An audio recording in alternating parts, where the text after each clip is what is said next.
Underdog Daily with the badge, bro. Unfortunately, singular today. Another roto run, solo run. Hopefully, Nez can join us at some point here. He's getting prepped for Thanksgiving. I'm wearing my festive flannel Thanksgiving attire to celebrate with my friends south of the border. The turkey slate is already filled, rake free, already filled. You guys are truly sick.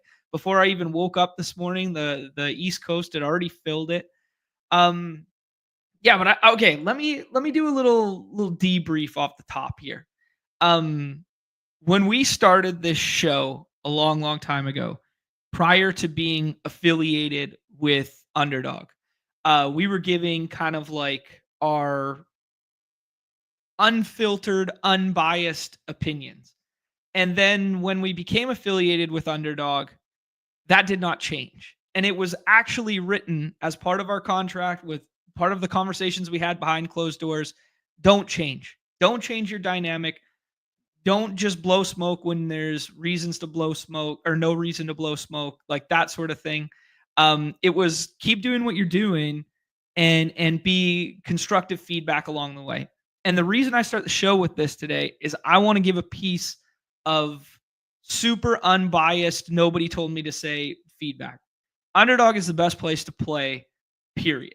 And the reason why, outside of the UI, outside of the fact that they just gave us a rake free contest, is the fact that they listen to their players and immediately take action associated with it. We had we have a crazy slate today. 14 games of NBA. They dropped a layup line contest, which is, as everybody knows, the precursor for setting ADP for the main contest. And we instantly within our Discord, as a feedback from the community, said, "Can we break this into 10 and 4? Can we do this?" We get a 14 game slate on one redacted site. We get 11 and 3 on another redacted. And Underdog is the only place on the planet that gave us what you should be getting today, 10 and 4. So, mad respect, mad hat tip, Hope, Numi, all the people working, engineers behind closed doors. Just awesome. Awesome to see that the feedback was immediately received. And then we went in, we find a great slate for us to play today that is broke up perfectly. And the reason I say it's broke up perfectly, that's last night's winner. We'll get there in 1 second, is for the context of our game. You know, we put so much onus on the RNG associated with 101. We put so much onus on the Q tags. Some of the Q tags are coming because there's 7 teams on a back end back to back tonight, right? Some of these Q tags haven't been filed yet. They're undoubtedly coming because the entire NBA has a Thursday off day today. But the foresight to see what is going to happen here is like this late slate basically has, what is it? 6 of the best players on planet Earth on there, but they will not file their injury reports until 6 hours prior to tip. The first slate is all going to tip at 4 p.m. Pacific, 7 p.m. Eastern. All of these ones, some of them are at 7:30, so 10:30 p.m. Eastern. These Q tags are going to come late in the day, and they would have totally disrupted a drafting slate. Now we have a super top heavy and super balanced 4-game slate in this accord. And then in the 10-game slate, because you remove a whole bunch of the quote unquote superstars from it, we have a completely balanced slate to draft from here where you can choose your own adventure. Takes a lot of the RNG out of it.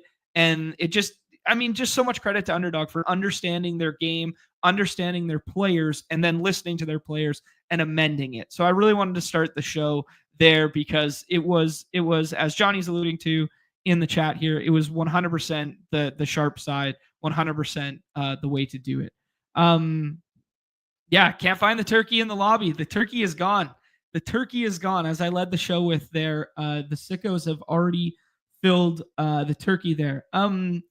Kind of lay of the land here. We'll do the NBA slate. We'll do the main slate. We will do the 10 gamer here, and then I was gonna do some pick'em stuff, But by the looks of it, Unabated is having some dev stuff done right now, and it's not accessible for me right now. So I'll keep checking it throughout the show to see if things change in that regard. But we might just have to freelance on that. And then we'll just have some fun. We'll rip some drafts, some NFL stuff. We will do the majority of our definitive preview alongside Pete on Friday there for the Week 13 main slate. Crazy to think it's already Week 13, 1 week away from the Dog Bowl. Kind of sad to not see the Dog Bowl in the lobbies.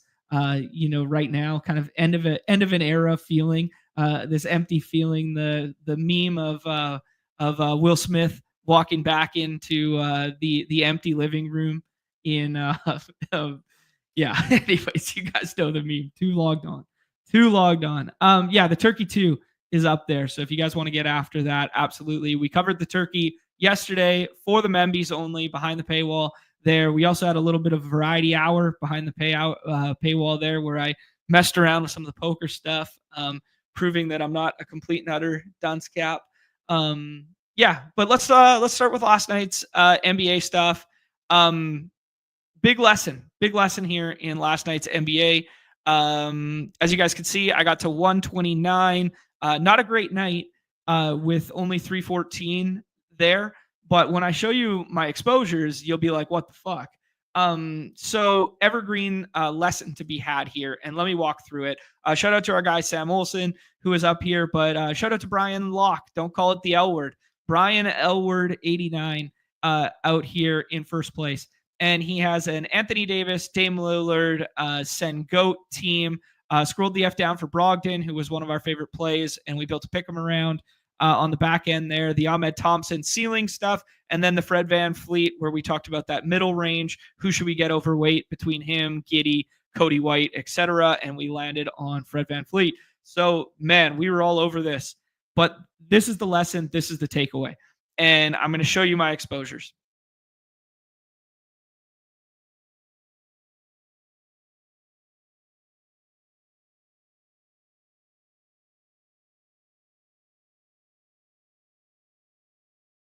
And that was my pitfall of last night. My issue was, what's going on here? We're getting ticking time on here. My issue was, here's the lineup in second place from Sam here. He has Wemby plus Sengun plus Dame Lillard. Let's look at my exposures.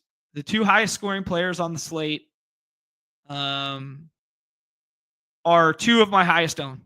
31%, 30%.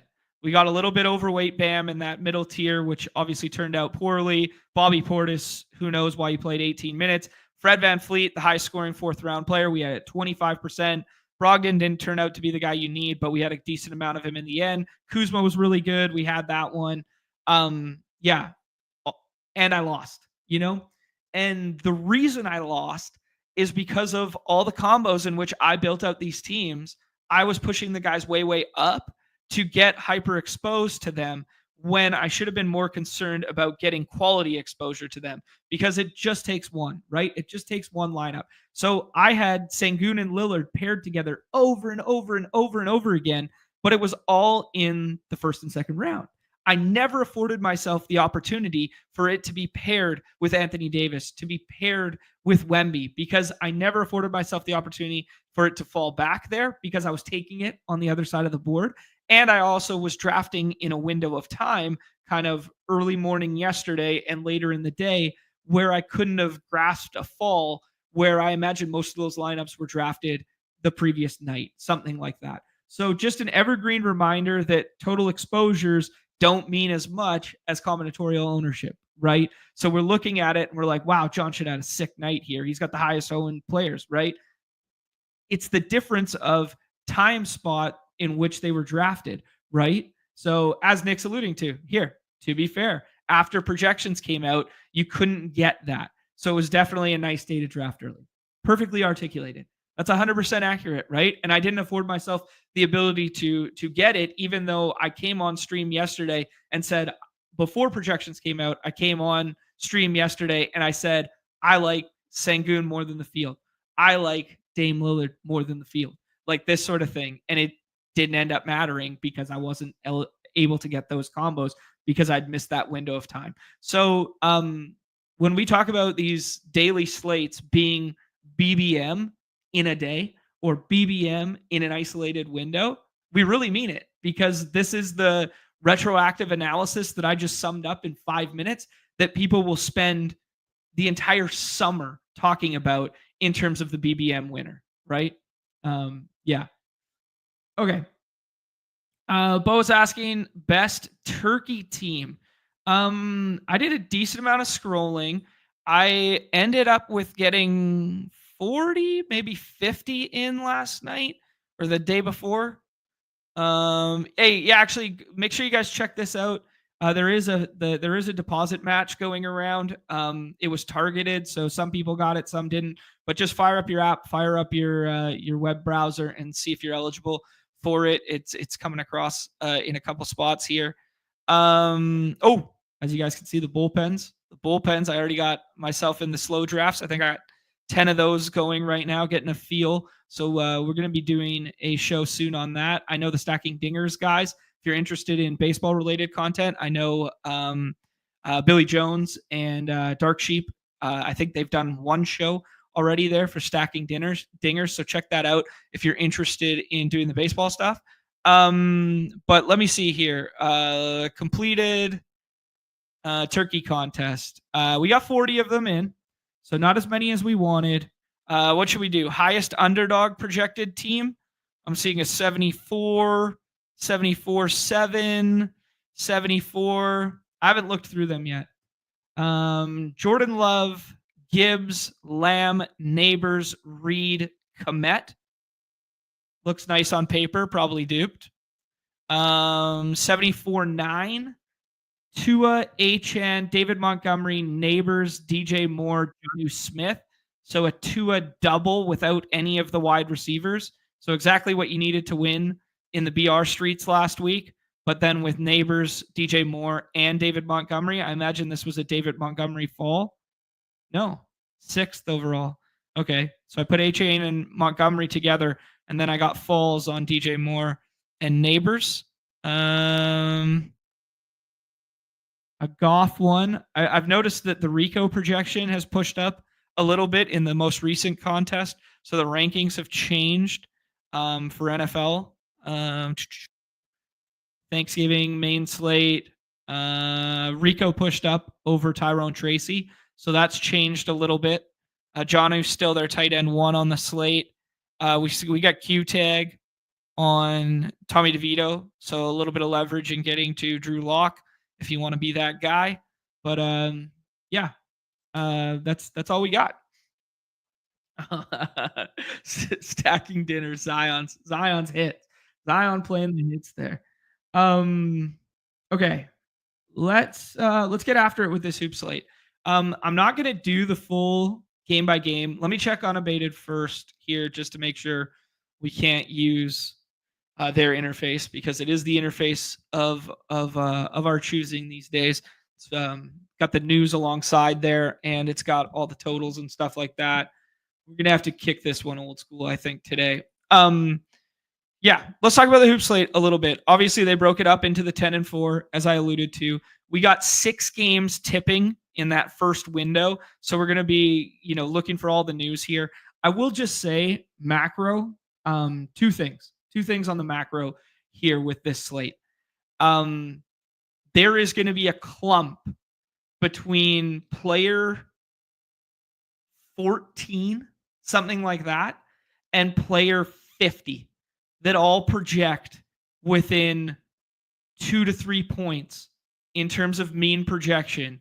And it is going to be your job as the player to suss through where those additional minutes come from, to suss through where the game environments could be close that lead to additional minutes. Obviously, we have no cup games. We have cup games that matter on Friday, and we got no games tomorrow. Some teams might use this to get some players an extended rest, or like kind of a light work day today, and then give them some extended time off. The Rockets come to mind as a team that's on a back-to-back tonight, back end back-to-back, and then they don't play again until Sunday, I believe, Saturday or Sunday. So some of these players could get some extended time off, especially a team that has a rotation that's as deep as theirs and went to overtime last night. So some of these things to just kind of like think through. This is a true IKB ball knower slate, because if you just fire up the projection machine and you just put them all in order, you're not going to fare too well this evening, because there's going to be fractions of percentage points different between pick 18 and pick 34. So I have been doing a lot of, it's not going to surprise anybody, I've been doing a lot of scroll the F down in terms of my initial ones here, trying to get ahead of some situations where I think minutes could tick up or down, and do stuff like that. I'm looking, I don't want to dox the entirety of all the lineups in which I've done thus far, because I've done 30 of them on the main slate, but I will look for an isolated example for everyone right now. Here you go. Here is a Harden, Fox, Bam team. And then I've basically skipped the entire middle tier, and I went Brandon Ingram, Tyler Hero, Desmond Bane.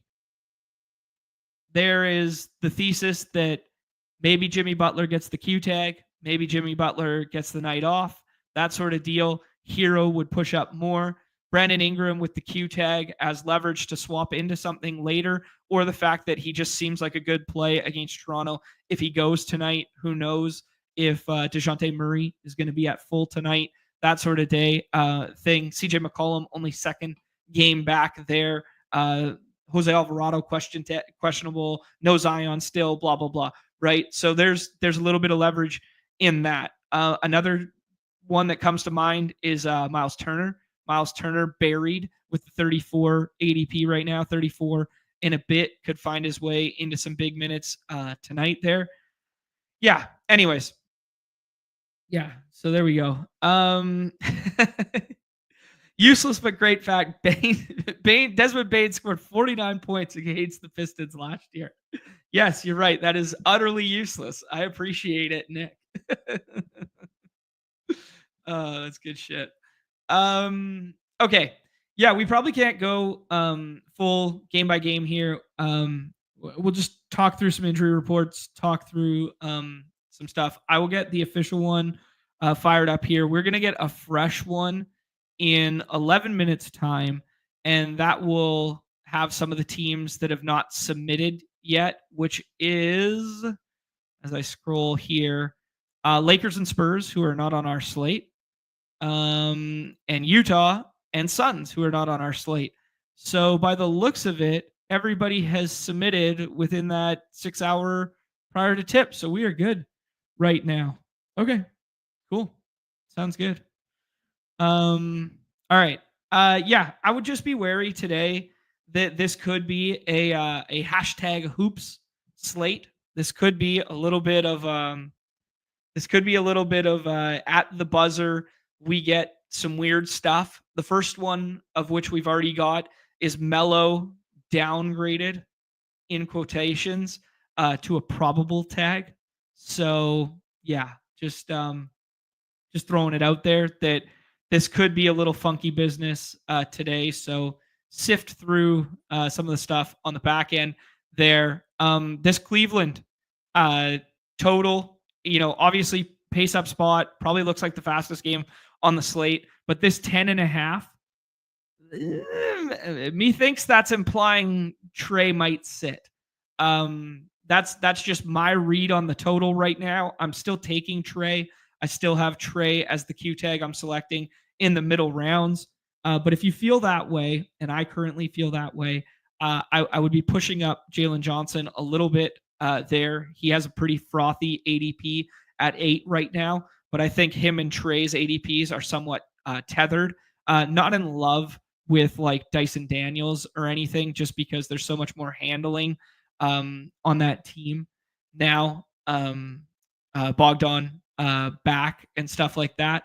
But if you do the Trey thing, you could swap to Dyson Daniels, or you can do the Dyson Daniels in the last round there and hope some of that handling that he had previous to Trey's return comes back to fruition there. Obviously not a huge scorer, but we've seen the ceiling with the 7, 8, 9 stock games thus far.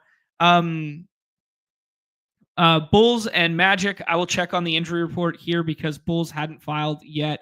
There was a note yesterday that Lonzo Ball would be back today or was aiming to be back. He's still listed as questionable. Jalen Smith with the back spasms. Evergreen is questionable, but this is a left ankle sprain designation here. Uh, yeah, Bulls ran pretty. I'm gonna caution myself before I say this. I watched a decent amount of that Bulls game last night, but I just want to confirm here. Wow, THT getting that burn at the end there. 30 for Io, 28 for Vooch, 30 for Levine, 31 for Kobe White, 25 for Giddey. So nothing crazy extended.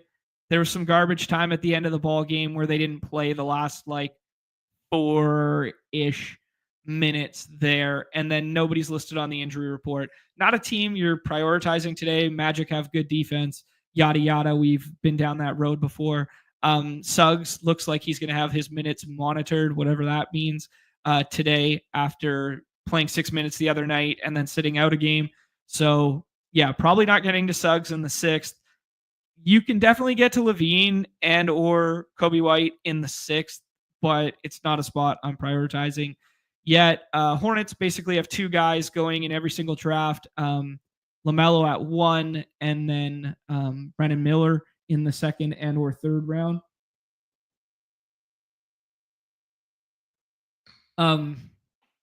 Yeah, I'm not clicking. I'm not doing the Brandon Miller click right now. That's just me. We've seen the ceiling game. We've seen the 60-point one. We saw the game where Melo fouled out and he had extended handling at the end of that game. I'm not clicking it right now. I guess it's interesting to note on the Magic front that Gary Harris has already been ruled out, who'd been drawing into the starting lineup. Yeah, it just kind of brings Anthony Black into play, but not for us, not on our site, basically only on Redacted. Rockets have already submitted and they only listed the G Leaguers. I'd be cautious here. Like Jalen Green had a Q tag all day yesterday before coming in. It was an illness Q tag, to be fair. But yeah, Rockets are one that I'm just like sneaky thinking about right now. The Maxi ADP is obviously interesting. This feels like it could be and should be smash spot, not smash spot in terms of matchup, but like just in terms of usage for Maxi when they're missing Embiid, they're missing George. It feels like I want to get to Maxi and Jared McCain. Yeah, and for whatever reason, Maxi's not projecting amazing in some of the models here. And if we go back to the site, Maxi has this like 20-ish ADP. If you wanted to be the guy who got ahead on the Maxi stuff today, I would not fault you. I would not fault you in any way. Yeah, I think I might be the Maxi guy today.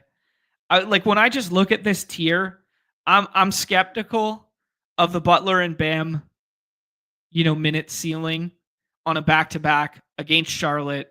Charlotte has no 5. Charlotte is an amazing matchup for the 5.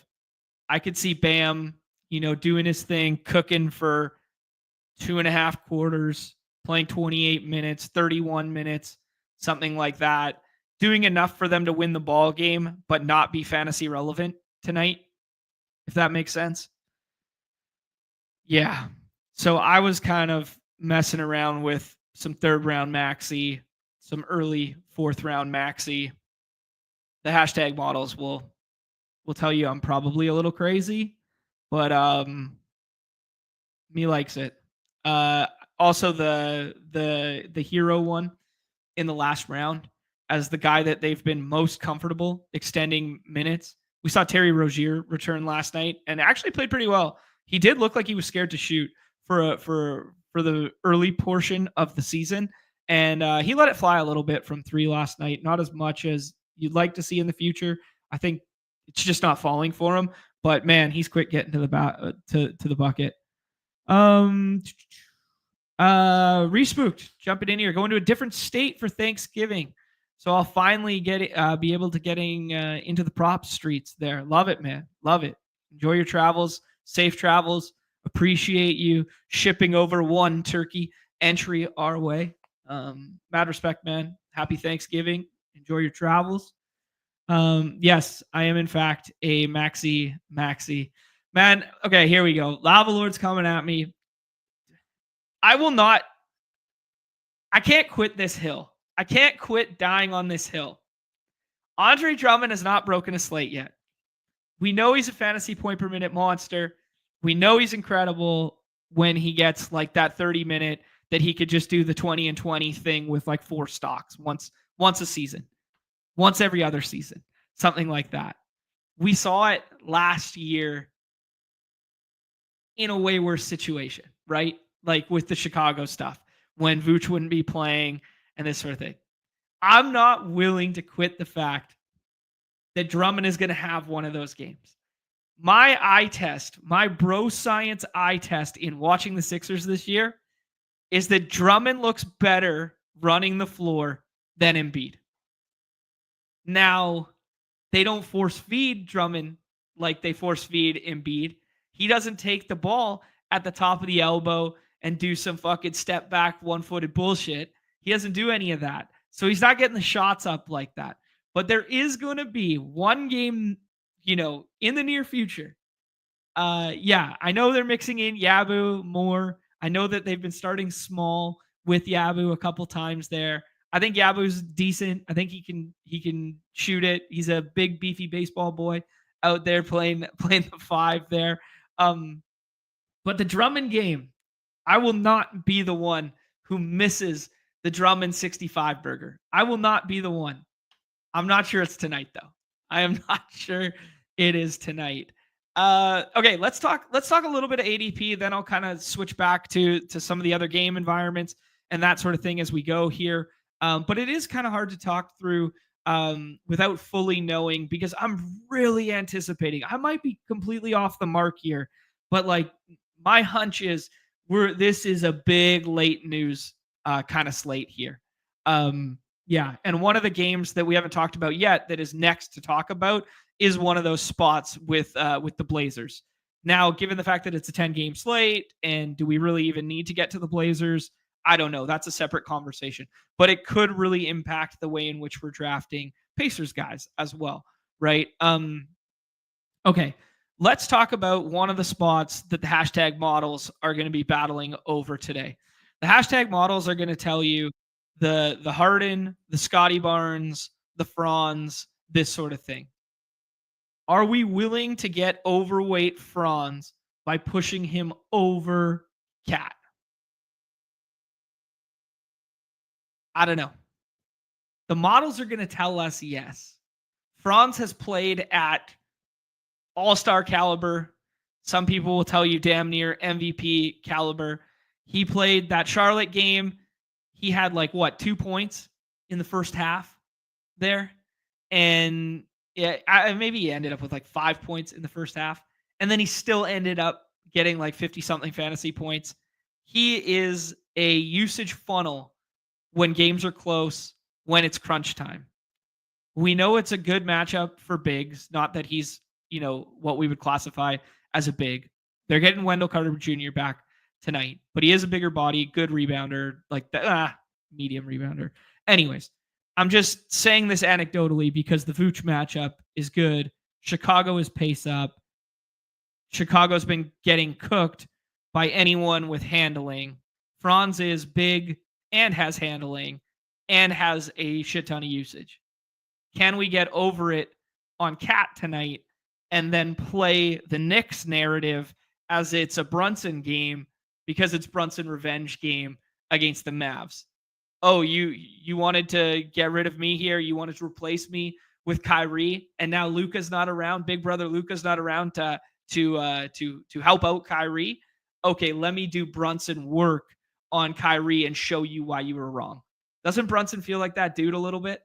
I don't know. This is purely narrative. This is purely not financial advice, entertainment only, but it's something I think about. It's something I think about when I'm sifting through this stuff. I don't know how to quantify it. I don't know how to put it into the hashtag model. But yes, I think it's an interesting little thing here. Scotty, man, Scotty Bolway, aka Scotty Barnes, up here. Some people are taking him at 5. I don't know. Back up to this 35-minute range. He's played full and back-to-back. The right eye there still looks a little gnarly, but I can't fault it, man. He fills up every category. But the reason I bring up Scotty Barnes and the reason, the models are saying they're going to like it and this sort of thing. If the Pels run out a lineup with no BI, no Jose Alvarado, limited minutes DeJounte Murray, like this sort of thing, are we sure we get 35 tonight from Scotty? I don't know. And if we think Scotty's ADP deserves to be like 4, 5, something like that, ahead of Sabonis, ahead of Harden, well, that means we should probably be decreasing RJ Barrett, who's, going almost every single draft in that kind of no man's land territory at 28. So if you're a Scotty guy, I think you should probably be a fade RJ guy tonight just because the handling. Look at the difference just in terms of fantasy points. Like, he's still getting home as like a basketball player and putting up big minutes and stuff like this. But just look at how the ceilings here. Ceiling outcome Scotty, 63, 47. That coincides with RJ, 23, 24. Oh, the Minnesota game, 35, 48 for RJ. What's Scotty do in that game? 27 minutes, second game back, and 30 fantasy points. So I don't know. This is a little bit of bro science here. We're not definitive that their ceilings negatively correlate, but me thinks they might. So that they're just kind of like some push and pull within your own rankings there. Shout out to Ghost AF for the 5 months there, and shout out to Dale. Dale's been around for 10, doubling you up, Ghost AF. Let's eat both on the platform and with our families. Mad respect, dude. Yeah, jump free. Well said, dude. Pellies are a fantasy hazard with how bad they are. Couldn't agree more, man. Like we thought we were opening up a ton of value the other night, and you're getting to Boston and you're getting to Alfred Payton and you're doing all this sort of stuff. Misi and this sort of thing. I don't know.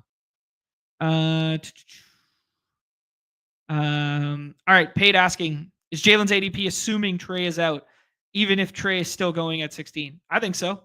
That's the push-pull dynamic of it. If Trey is out, like using our conditional projections mindset that Unabated has set us up for, where you can like toggle and pull between the projections. If you think Trey is in, Trey should be going where Jalen is going. Their ADPs, you should basically just flip those two players. If you think Trey is playing full tonight, you should flip those two players. I know Jalen's nice. I know Jalen's had a good start to the year. He's not Trey. And you should basically just flip him and Trey, right? If that's how you feel. Right now, ADP is doing what ADP always does, and he's just hedging the fuck out of it. ADP is just hedging it. Yeah. So I would say some rooms are playing like Jalen is in, and others are playing, some are playing like Trey is in, and then others are playing like Trey is out, and someone's taking Jalen at like 8 or 9, But I think his ADP is a little bit of a fugazi. He's a guy who could slip in rooms, and the only reason it's sticky is because it has an 8 in front of it. All right. Let's talk about some of these other ones going down in the chat. What's Nick talking about? Brunson played 40 minutes. Yeah. There you go. Brunson's playing 40 tonight. I agree with you, Nick. Like I agree with you. Like if on a slate where we're it's a 10-game slate, but we're somewhat skittish on minutes, and we're somewhat skittish on minutes because of some of the spreads, and we're skittish because of the potential rest with the holiday and that sort of thing. On a slate where we're kind of scared of that sort of thing, yeah, give me Brunson's 40 minutes. I've been pushing up Brunson too. I like it, man. I'm in lockstep with you there. I think this is a Brunson spot. But yeah.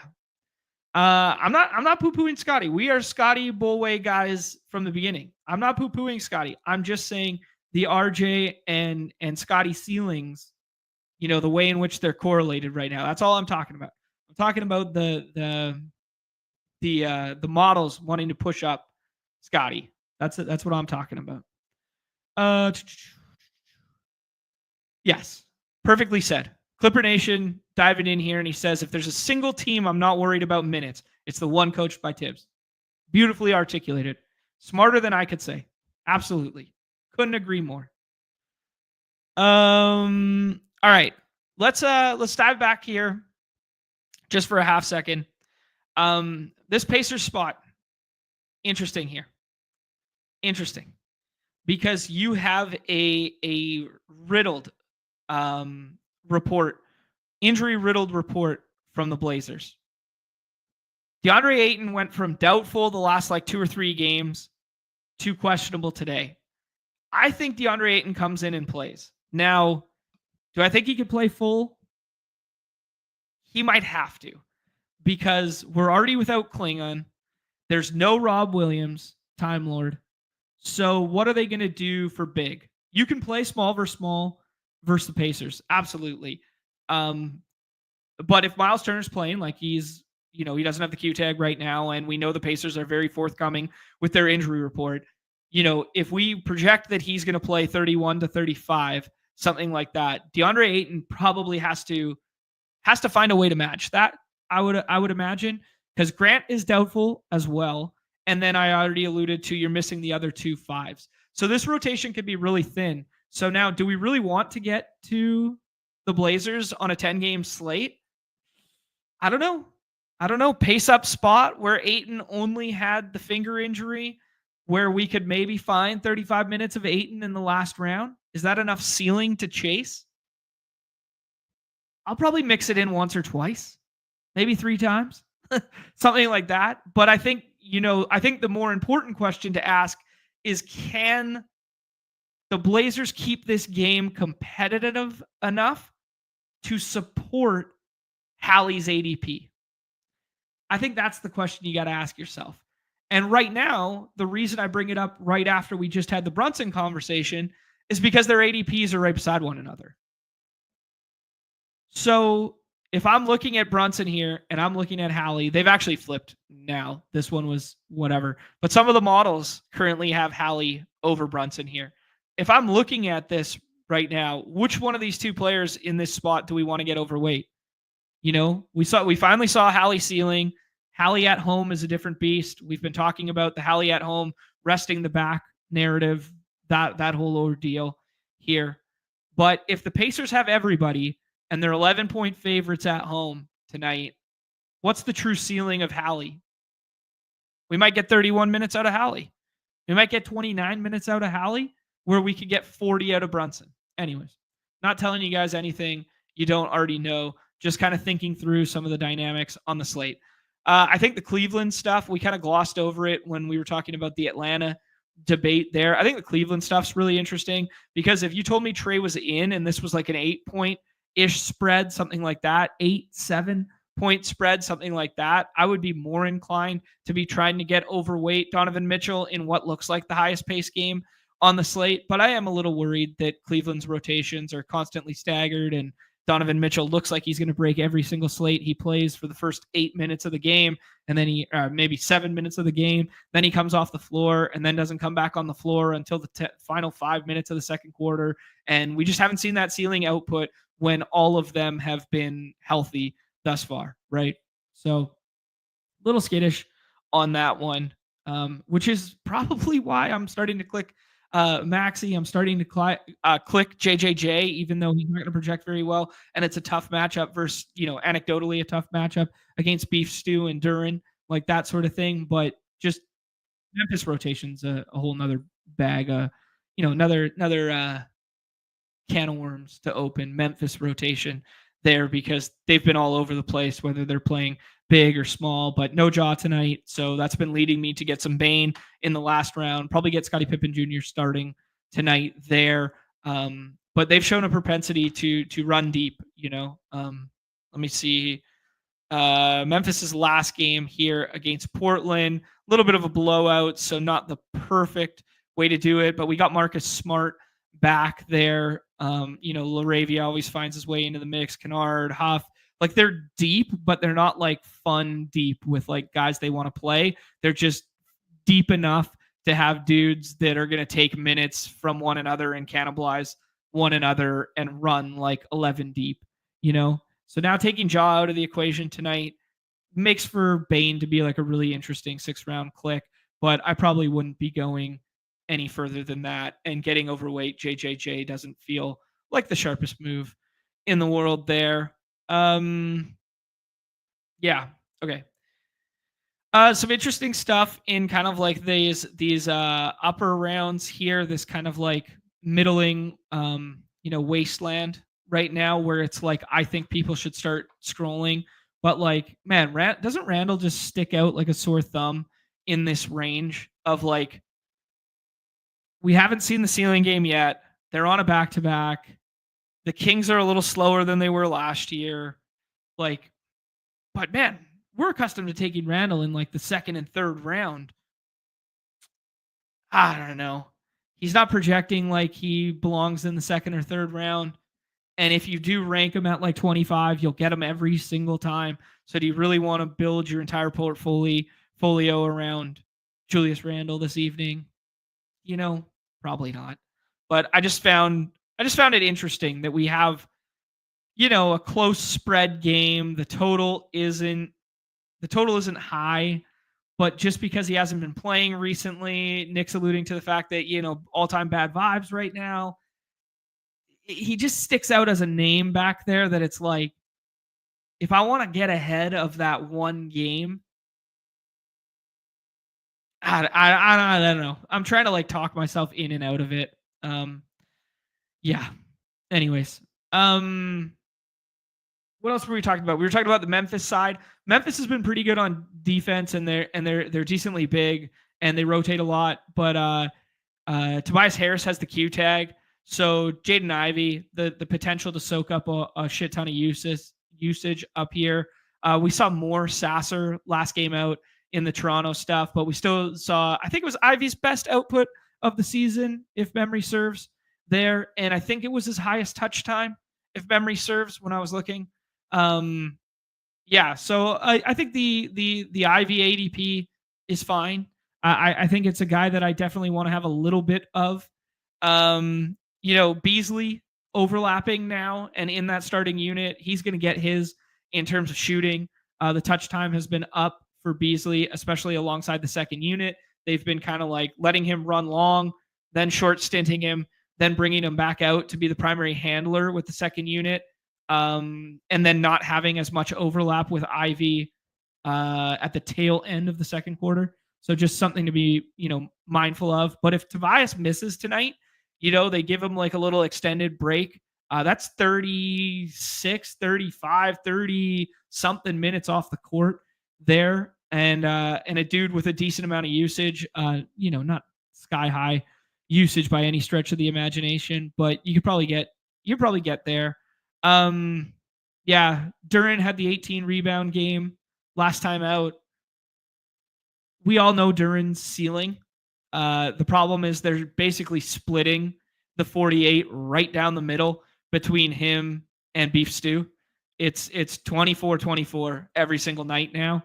We're really going to need the ETR show kept citing that the local beat reporters, I think it was the ETR show, there was citing that the beat reporters were saying that, they were calling for Beef Stew to be the starter and that sort of thing, just because of how poorly Duren had played. And then Duren comes out and has arguably his best game of the season with the 18 rebound performance there. So there's definitely some ceiling for Duren in the last round if you want to do it as a scroll the F down.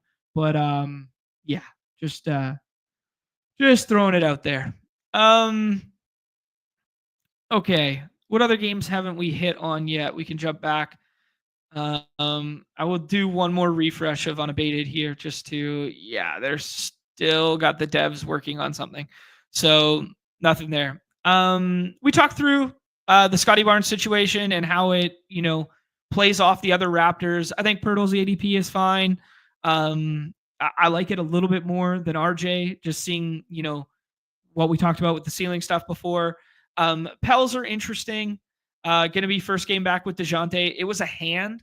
So presumably, like when you're dealing with like hand and stuff like that, it won't be like full minutes restriction. It'll be like what they alluded to as minutes monitoring. So we could see him play if the game doesn't play to the spread, if it plays a little bit tighter. Although this one's only 3 now. So yeah, I don't know what to do with DeJounte's minutes tonight, but he would look like a very good 6th-round pick if we get BI out, we get Jose Alvarado out, and we project him near full. This would look like a very nice spot for him, and nobody's really drafting him right now. I will look at, just to confirm, we got some updates here. Anthony Davis probable. This is for the late slate. Jackson Hayes doubtful. Dalton Connect and Cam Reddish questionable. Anthony Davis probable. Okay, so no LeBron Q if you guys are playing the late slate. No Anthony Davis Q. He gets the probable, which he's played through every single game this year thus far, I believe. I had it written down somewhere. Okay. Interesting to note, T-Wolves, they had no Mike Connolly yesterday. He was on the Q tag and then got ruled out at lock. Same with Joe Ingles. He was a Q tag and then ruled out at lock. They've only ruled out Joe Ingles, so they will have an extra body to add to the rotation tonight. They started Dante DiVincenzo yesterday. That means I imagine Mike Connolly draws back into the starting role. You want to talk about another guy, bad vibes in Minnesota. Those the Minnesota vibes of Dante are not fun right now. Not fun.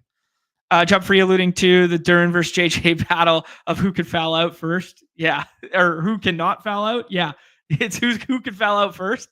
It's going to be a sprint to the finish there. I like that. Max King's good player on the site, saying the RJ stock is down. Yep. Couldn't agree more there. If Hallie flops my account will be bankroll restricted and bankroll monitoring. I like that. I like that a lot. All right. I guess the other thing we didn't really talk about fully on the Raptors side of the ball is that they are still without Grady Dick. So, another starter that's out of the lineup. Obviously still no Quickly, no Kelly Olynyk, yada yada. Okay, so Jose Alvarado is out. So Jordan Hawkins has the Q tag. BI has the Q tag. Herb Jones is out. Trey Murphy has the Q tag. DeJounte Murray is the only one listed available right now, and it was a hand fracture on his shooting hand? Non-shooting hand. I can't recall. Anyways. Yeah. That's about the lay of the land. I think that's about everything I can think through. We'll go back to the ADP stuff here. PJ Washington has been good in the last 2 times out. Little concerned that he gets the OG treatment and the 2 of them being decent defenders cannibalize one another. Speaking of OG, had 2 back-to-back great games and a monster ceiling game that was a slate winner the other day for the Dog Bowl champ, John Kurek, and for Crutches on the site there. 37 minutes, 36, 35, 54, 45. Kind of doing exactly what everybody wanted Mikal Bridges to come on that team and do. What did I do here? Am I stupid? I might be stupid. There you go. And, he's kind of taken over the more dominant role there. What we thought Bridges was at the start of the season, now OG is showing that he can actually be in terms of handling, scoring, third option for that team kind of deal. And it comes at the expense of, Hart always seems to find his way to triple dubs every other night. But yeah, it's just interesting to watch. I don't know. Did the Nets do something smart by allowing Cam Johnson to play way more and getting rid of Mikal Bridges? Yep. By the looks of it. All right, let's talk about the scroll the F downs. I am worried, as I alluded to, with some of the minutes on some of these deeper teams. So, like the Fred VanVleet, I'm a little worried on Houston minutes. I'm a little worried on Miami minutes, but I think the Miami minutes to be worried about are at the front end of draft boards. So I've been doing the hero thing a decent amount. If BI is in and BI is full, especially with all the bodies that they have out, despite the fact that they're getting DeJounte back, he's going to project as like the 20th best player on this slate. So he's a guy that I'm looking to be overweight right now and have a little bit of swappability. Chicago doesn't look like a priority today, but I will mix and match Levine and Kobe White in the last round and do some scrolling. Desmond Bane, I already alluded to liking. DeJounte, I don't know where the minutes will fall, but you know I've kind of talked through that one. I do think he's a name to click tonight. Miles Turner, with basically no bigs on the other side, there is a guy I want to get to. Counter to that is if Ayton goes, you know, I might want to have an Ayton share or two in a pace-up game with not a lot on the other side there. Dyson Daniels for me is basically swap only for Trey. I know trying to get ahead of it could be sharp, and I know that what I said about the spread implies Trey potentially being out. But I don't want to have stone dead lineups in my opinion if Trey plays. Like I don't think if Trey plays, I don't think Dyson has the ceiling in the last round to get there. Poole back-to-back nights with the Q tag. We saw Kuzma play very well for a stretch last night. Looked like he was going to nuke the slate in the first quarter there. Ends up not nuking the slate and weirdly not fully mattering. Yeah, I think he had 36 at halftime fantasy points, and he finished the game with 41-9. Unfortunate, but nice to see these 34, 30s, and 32s back in his range of outcomes with minutes. The Wiz are a tough team right now, though, because they run really deep, and they have a lot of guys that they want to see get minutes.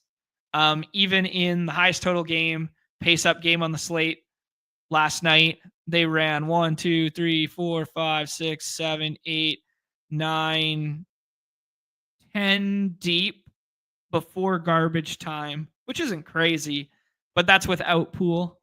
If you add Poole back into the equation tonight, it also soaks a lot of usage. So that usage goes away from Brogdon. That usage goes away from Koulibaly. George goes back to the bench, presumably. Yeah. Probably why I'm not getting to Wiz in the last round, but I won't fault you to taking Kuzma. Not at all.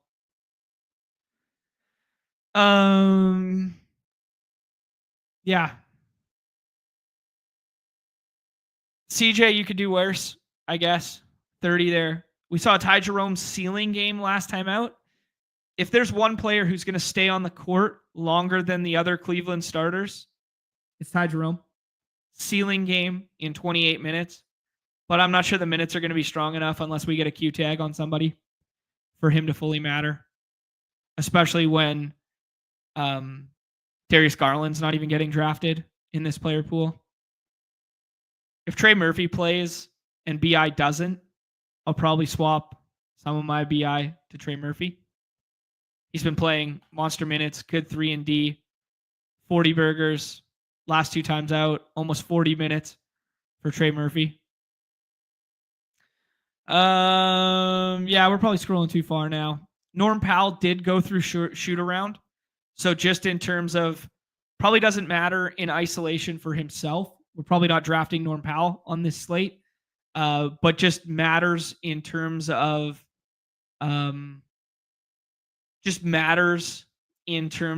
ceiling outcome potential for Harden and for Zubac.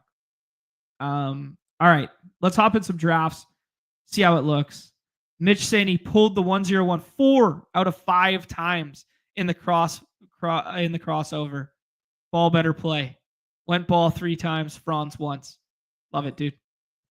Love it. Appreciate it. Johnny Gobbles, aka Johnny Football, aka Johnny Basketballs. Saying that I'm a beast. Chomo, you had a very successful slate this weekend. Congrats. Saw that. Thanksgiving slate breakdown was yesterday. It's behind the paywall. It still rings true. You spend that $5, become a member. You click on that one from yesterday. There's a 2.5-hour show on the Thanksgiving breakdown. No Thanksgiving breakdown today. The only thing I will say on the Thanksgiving slate today is if you drafted Tommy Cutlets, aka Tommy DeVito, Tommy Da Vinci Code, if you drafted him on the previous turkey slate, make sure you set your rankings to get Drew Lock. Because everyone else will swap to Cooper Rush because of the preset, and you will have extra leverage over the field with those teams if you set your own rankings. Make sure you set your own rankings if you were a Tommy DeVito drafter. That slate has locked. Nobody else can get that exposure to Drew Lock. It is big time leverage. All right. Entry number 31. Let's see what happens.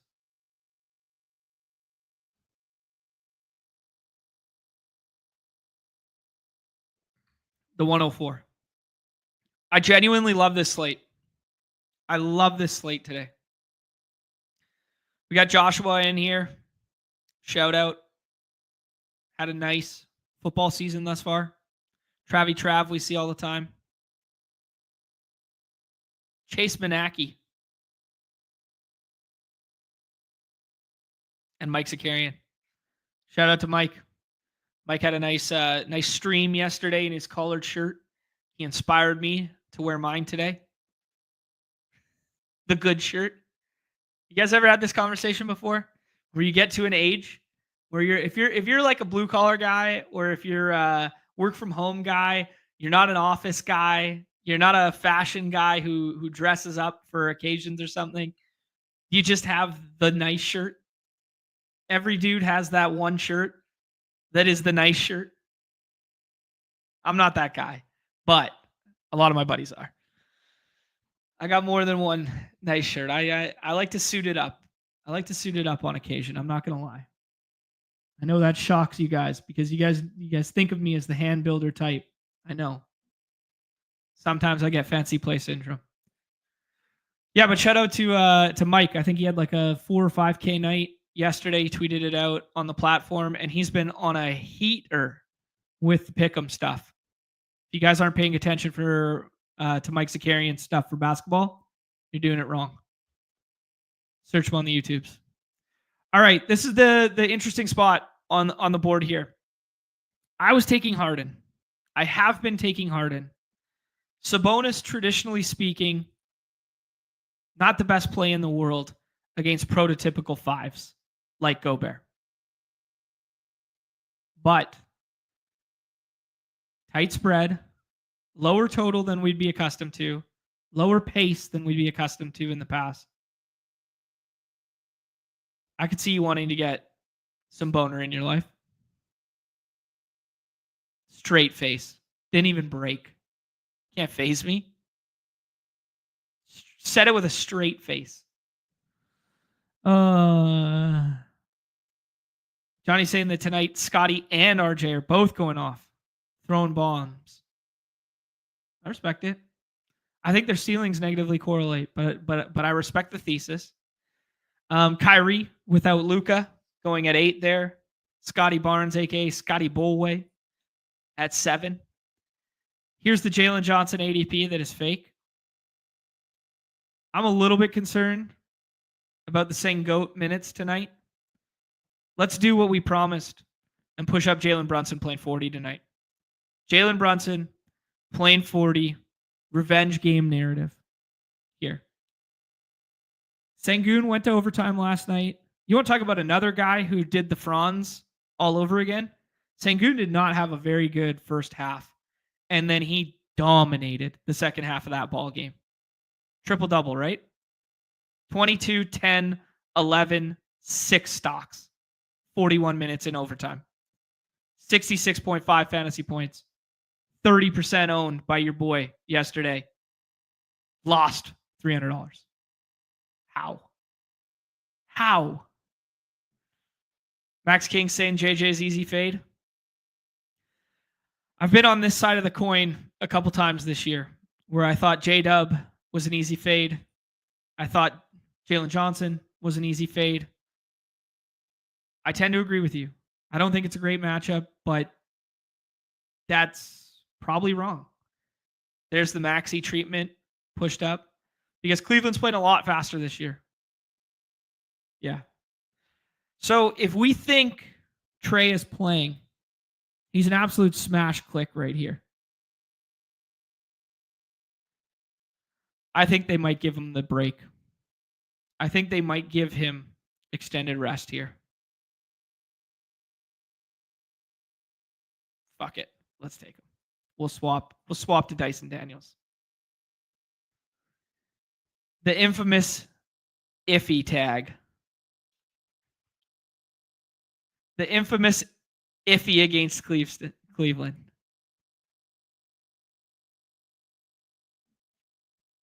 It is a little weird that it's that same Achilles tendonitis, blah, blah, blah.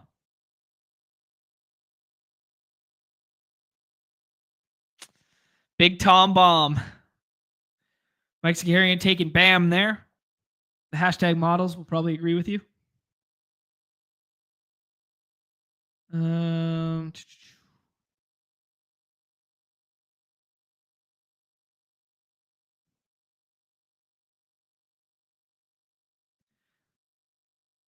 For my unabated friends,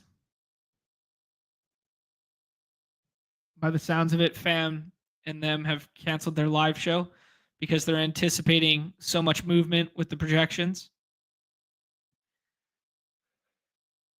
Don't love the Vooch spot, especially getting Wendell Carter Jr. back.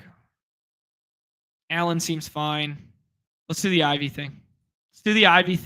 And then let's start scrolling. I haven't done a ton of Ivy in the first couple runs here. I think it's fine. I'm a little concerned about Mikal Beasley usage recently. I really thought Ivy could cook without.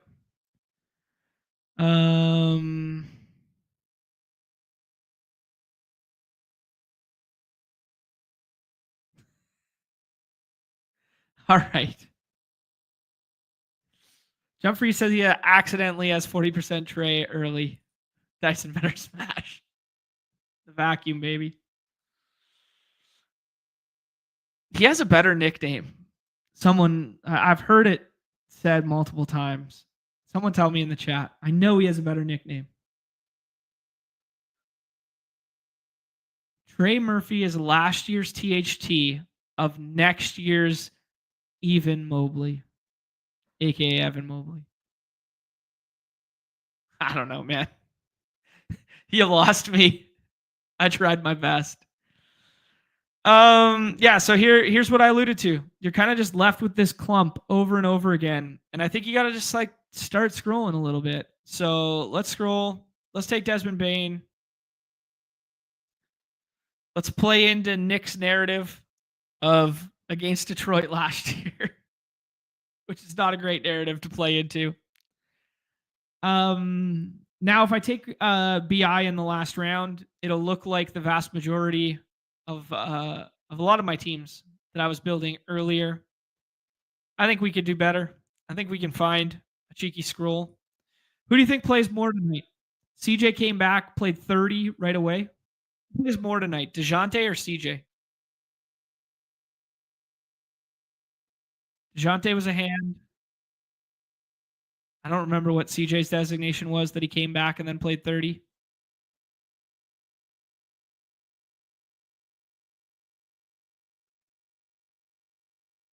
Nobody's taking Garland. Had a rough night against Boston. Got the night off after. That was a back-to-back against the Pels. Came back against Toronto. 30 minutes in the Ty Jerome game. Zakarian takes DeJounte Murray from us as we were thinking through it. Should we take the TikTok boy?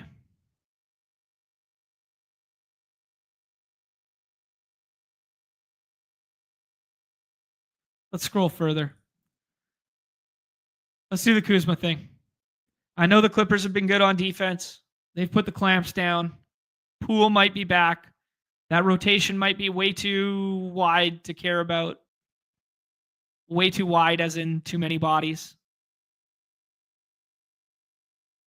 But we saw a little bit of that Kuzma ceiling yesterday. We saw a little bit of that, what he's capable of yesterday. Leave the light on for Kyle Kuzma. Jared McCain's a better click. Jared McCain's a better click than Kuzma tonight, in my opinion. But we just did the latter. Let's hop in one more here.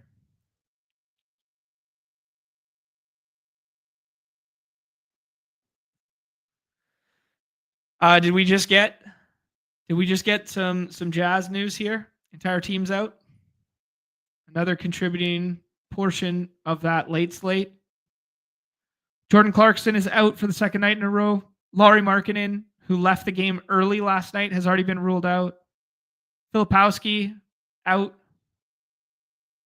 John Collins questionable after having a monster workload the last couple games. Walker Kessler with a down night last night. I'm not going to tell you it's Walker Kessler night tonight. I'm not going to tell you it's Walker Kessler night. Man, that spread's going to move. Started at 7. That thing's going to find its way to 10. Yeah.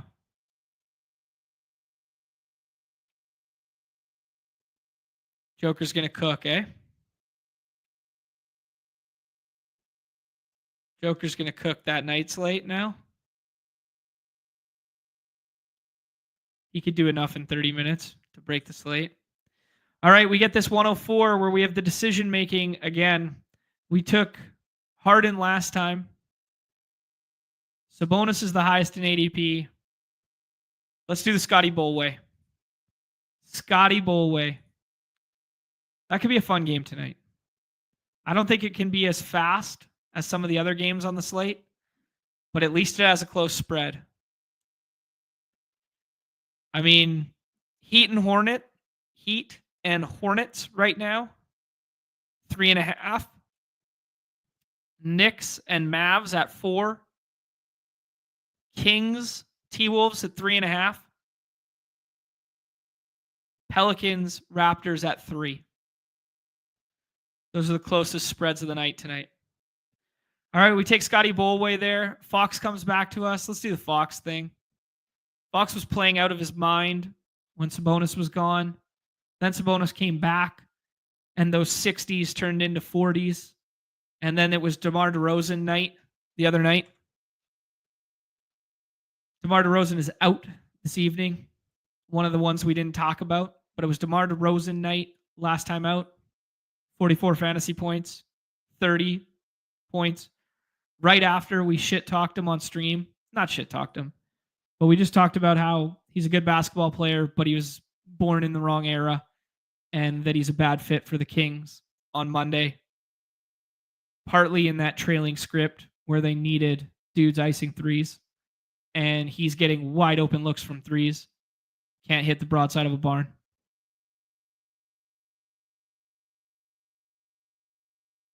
All right.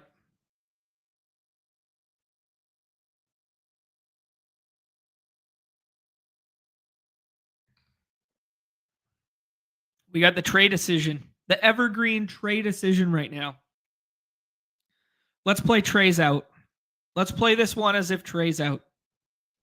Let's take Maxey. I told you guys I wanted to be the guy who doesn't miss the Maxey ceiling game. One of the closer spreads on the slate. Not a great game to attack Houston with guards. I know. But we are searching for spots out here. And I think one way we can get somewhat exploitative on this slate and go where people don't want to go is to do the Maxey thing in the third round. Don't hate it. The projections will probably tell us to take Bam there. to take Mobley, to take the Trae Young Q tag because we don't know how to suss through Q tags appropriately. We get Mobley to come back to us. I do think there is this very interesting tier, like line in the sand. The Maxey, the Trae, the Butler, Vooch, Bam, and Mobley. And then it's kind of like choose your own adventure. I do think there is a little bit of a tier break there. Feels so bad. It feels so bad to click the same clicks as everybody else in these 4 rounds. These 2 rounds, rounds 4 and 5. It feels so gross to just click the same clicks as everybody else when we have such a big slate with so many options to choose from. I think it's going to lend me to drafting more late at lock. Yesterday felt like a little bit of an early slate. Then we got the big Giannis news, and it felt like a good jam at lock slate because you could get ahead of the Bobby Portis. I did 15 Bobby Portis in the 6th round teams while Giannis had the Q tag. Hand drafted them. Obviously didn't matter. But that was like what I did from an approach standpoint. I think we might get something similar tonight. I could see myself jamming Ahmed Thompson at lock because he's starting and somebody gets the late rule out. I could see myself BI being ruled out and jamming DeJounte Murray at lock. Johnny Footballs wants me to put RJ together with he wants me to put RJ together with Scotty Bolway. I'm not doing it. Tyler Hero, another guy who didn't have a great first half last game, and then shoots the lights out for a little stretch in the second half. Max Kings, why do I feel like you're about to dupe one of my lineups? I hope I dupe one of your lineups. You got, maybe we got the same amount of wins this year, but you got some big wins under you. You got the solo 10K ship under your belt this year, do you not? I hope I dupe that lineup. Miles Turner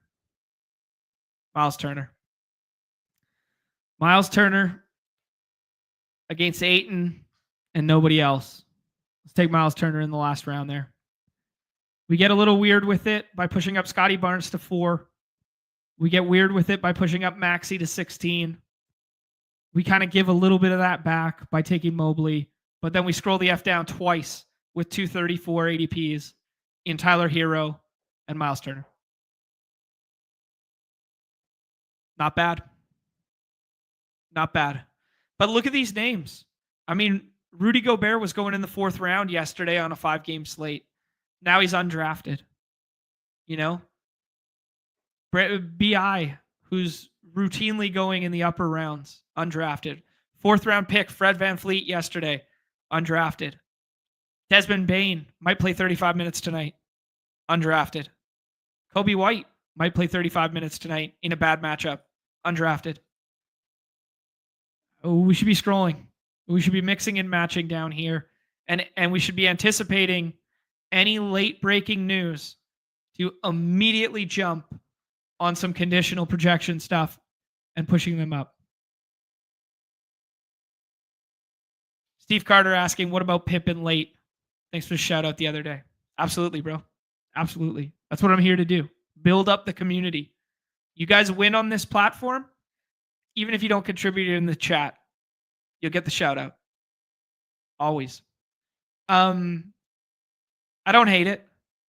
We talked about how Memphis's rotation is very spread, and they'll probably still go 10, 11 deep. Maybe not 11, but they'll go 10, at least 10 deep without Ja. So, but I venture the guess he probably starts today, but it's not a given. It's not a certainty, right? Let's take a look at that Memphis team.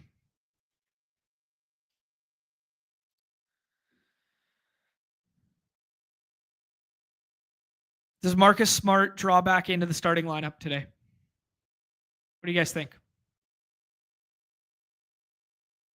I don't think so. Not yet. Second game back for Marcus Smart. I think they probably roll with Scottie Pippen.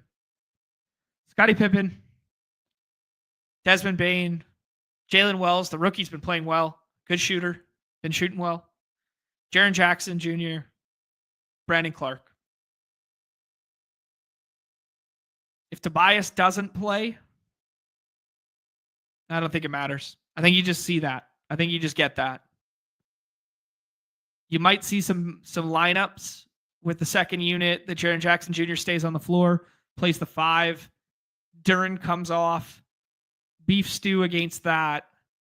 They could play big for a little bit. If there's overlap in Duren plus Stew minutes on the Detroit side, you could see some overlap in Santi Aldama playing alongside Jaren Jackson Jr. when Brandon Clark rests. I think Marcus Smart is just going to be second unit handling, slowly working him back in. Scottie Pippen Jr. still starts tonight. So if you get Scottie Pippen Jr. in a 225 total game against the Pistons, playing 32 minutes, can he matter on a 10-game slate in 6-person rosters? I'm not going to talk you off it. But it's definitely a thin scroll. Now, if we get the late Marcus Smart ruled out, that kind of really solidifies his rotation, solidifies his minutes there. But Memphis is a hard team to get to because they always have bodies to fill minutes. We learned that the hard way last year when they only had like 9 guys and 3 G Leaguers. And we're like, wow, in the middle of silly season, they're only going to run 7. And then they still run 9. I won't talk you off it. Wow, Max Kings was 0.4 off shipping again on Monday night. Hartenstein turnover before starters got pulled for the blowout was pain. Ah, man, that's a tough sweat. That is a tough sweat. That's why I'm worried about eating the Trey and BIQ tags. I agree with you, man. It is a weird slate. It's a tough slate. It's a really fun slate. It's not a day I want to be overweight Trey in the 3rd round. The BI one could turn into some really good swaps. But the other end of the pendulum is BI's projecting really well across multiple sites right now. I get it. He's BI. Does DeJounte and CJ coming back really help BI project that well? You would think the inverse, would you not? Some of the handling goes away. Less shooting ability. I don't know. Yeah. Shout out to Keith. Gifted out some Membies the other day. Joined the show on Monday. There you go. Respook saying he's got 61% Trey, mostly in the 4th round. Wow. No shot BI place, says Chip, a.k.a. the Chip Check, a.k.a. the winner takes all heat check champion 3 times over in 2 different sports. All right.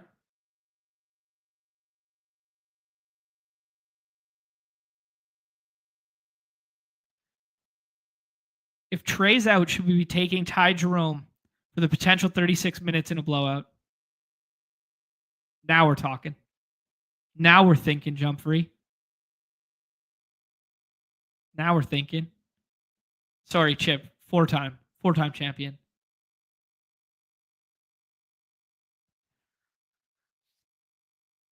I'm just drafting the best players. Yeah. That seems like it. All right, let's pivot. Let's see. All right. Let's see.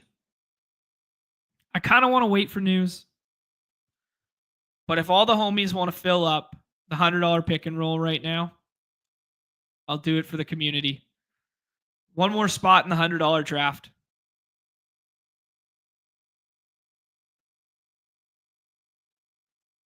friend of the show and top 5 player from 2 nights ago, and person who gifted out 5 Membies, Miso Tuna. Our guy suggesting six sixth rounders wins it tonight. It feels like that's late. I think that's why I love it so much, because it feels flat as hell, does it not? It feels flat as hell. We talked about it right at the start there, how if you look at the projection model from player 8 through player 40, the mean projection is going to be 3 to 4 points separating them all.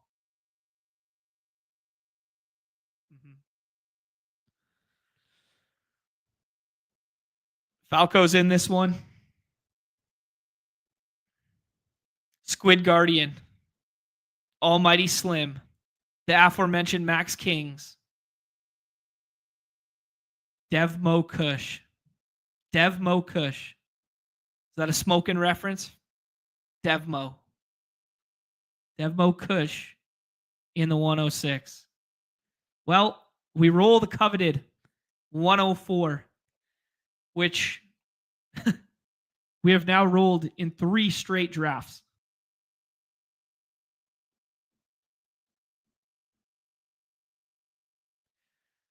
Let me give Unabated one last refresh here, just to make sure the site is not online yet. So we can get that sweet, sweet alpha for this draft. No dice. Franz going at 2, something we talked through. Harden or Scotty Bolway. Let's do the James Harden thing. Do the James Harden thing.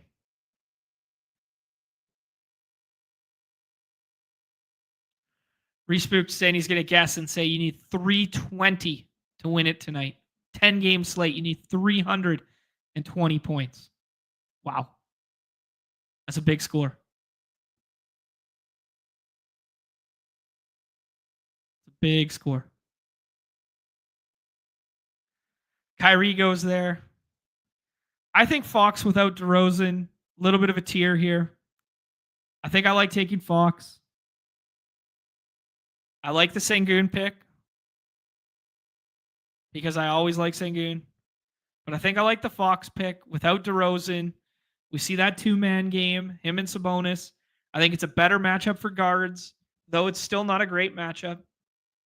It is a lower total than we're accustomed to seeing from the Kings. It is slower paced than we're accustomed to seeing from the Kings. If you wanted to push up Jalen Brunson there for his potential 40 minutes in a revenge game, I would not fault you. I would not fault you. We are going to have the evergreen Trae Young decision. Oh, we are not. Almighty Slim decides that it is in fact Trae Young night. Scoops up that value at 15. Donovan Mitchell, a 13 ADP, falls back to us at pick 16 here before that tier that we were talking about. I was all ready to take Tyrese Maxey, but I think I got to take Donovan Mitchell here in the hopes that that game environment stays somewhat competitive, or that Donovan Mitchell does enough before it becomes uncompetitive to matter on this slate.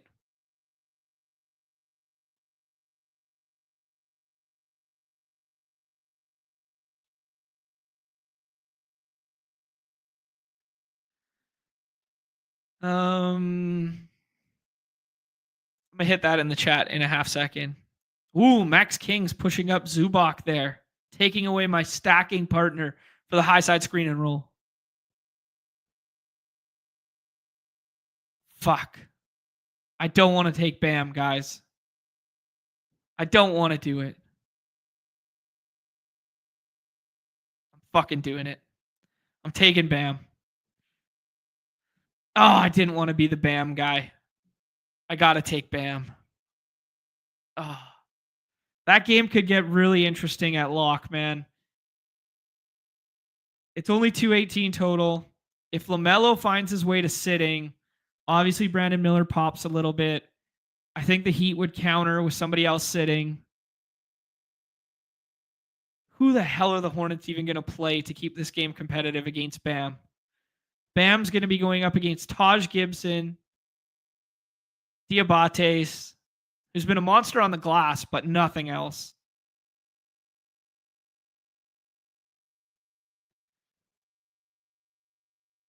All right, we got the Julius Randle decision here. This is where I think we start thinking about scrolls. Let's lean into this game environment. What do you think about this? Let's lean into the game environment. We've made the assessment that it's going to be a competitive game by taking Bam, which means Tyler Hero is going to play some minutes. Let's take Tyler Hero alongside Bam. 0.001 R squared correlation. Respook telling me not to worry because Bam gets 50 tonight. Perfect.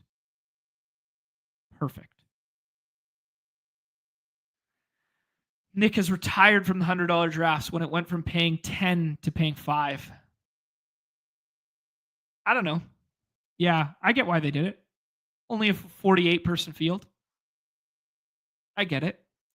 That you don't want to pony up. I get it.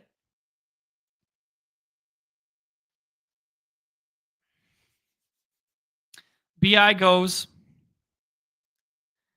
DeJounte Murray night, Desmond Bane, or Jared McCain.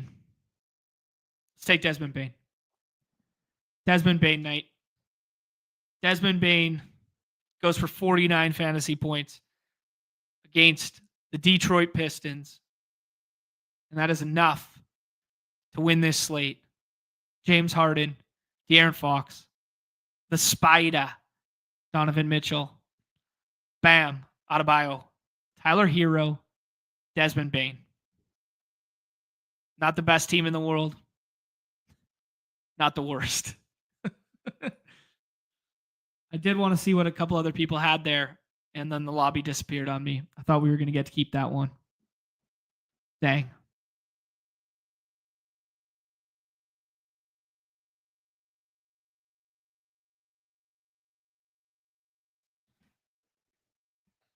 It is. I get the sentiment, Nick, that you would rather have 20 lineups in the main contest than have one RNG draft slot at the pick and roll. I get it.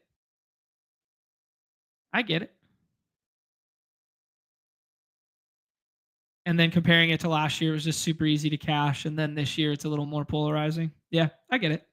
No worries. Max Kings wanted Hero there. He did want Hero. So what a great pick. What a great pick for us to scroll. Yeah, Johnny Football, I agree with this, man. Your fourth, your fifth, and your sixth pick should all be coming from the sixth round. And you're not mad about it. I agree with it, dude. Swish Sanders earning the badge last night. Love to see it.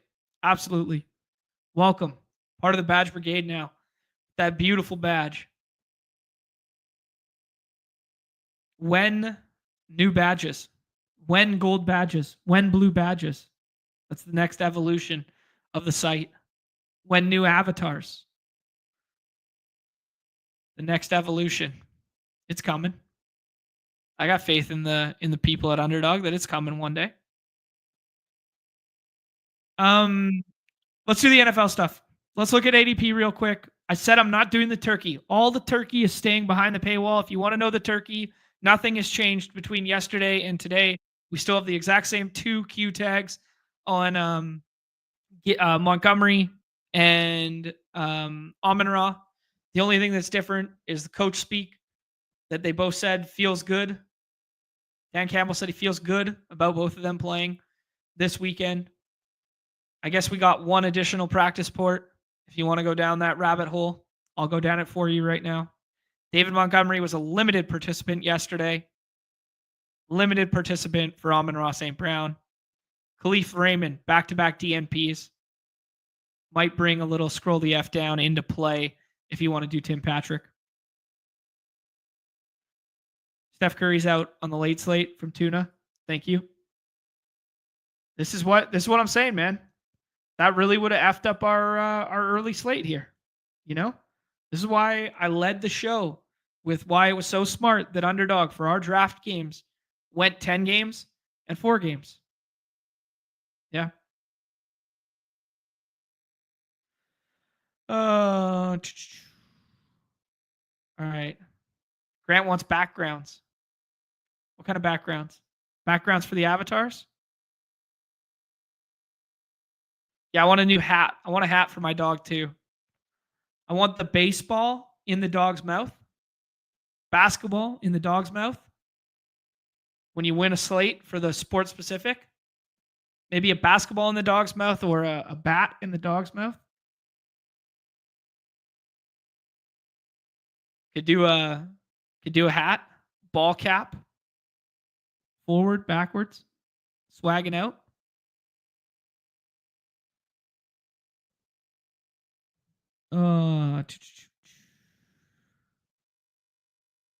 Little bat boy, Mr. Bat Boy, Mr. Bat Boy. All right, Steph Curry ruled out on the night slate. Daniel Gafford has been added as questionable. I don't know if we could bring Derek Lively into play, but if we get 31 minutes of Derek Lively, I'm not sure how much that impacts the PJ Washington projection. Maybe I was a little too dismissive of PJ Washington in the 5th round because of his ADP. Maybe I should just be buying into the fact that he's put up back-to-back 45s. Haywood Highsmith, now questionable. That's good for Bam. Shaden Sharp as a scroll the F down. Why not?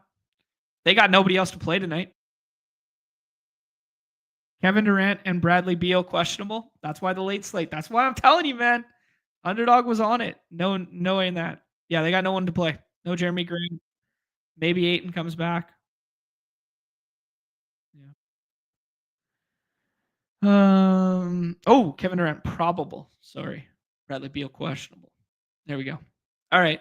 We could stay on this NBA news forever, but be dialed at lock. Be ready for it. Be swift fingers. Be ready to rank at lock because something funky is going to happen. I promise. We are going to have the hashtag hoops moment. Okay. Sunday main slate. I'm going to spend 3.5 minutes on this, and then we're just going to rip drafts and have fun because I am crazy unprepared for football. I've been spending so much time on basketball. And we just spent an hour and a half on it. And I got real life shit to do today. Shit. We're getting the Anthony Richardson discount again, where he goes nuke. And then he moves up to QB5. And then all the good quarterbacks come back on the slate. And then Anthony Richardson moves down to QB10 again.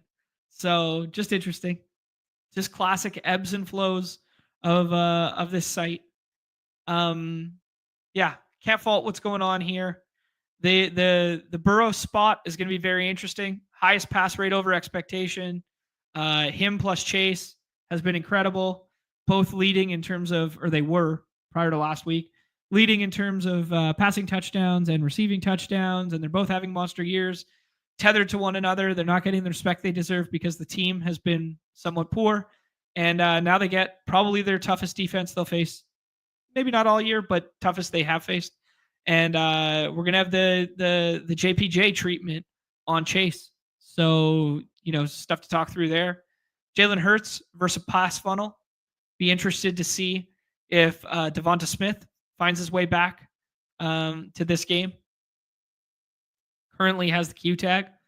Didn't practice at all last week. 3 DNPs, but the week prior to that practiced twice. Then had an DNP, LP, DNP, and then played. So we'll see with the hamstring. Just thinking of contrarian ways to attack the pass funnel that is the Baltimore Ravens. There he is with the Q tag at the 35.9.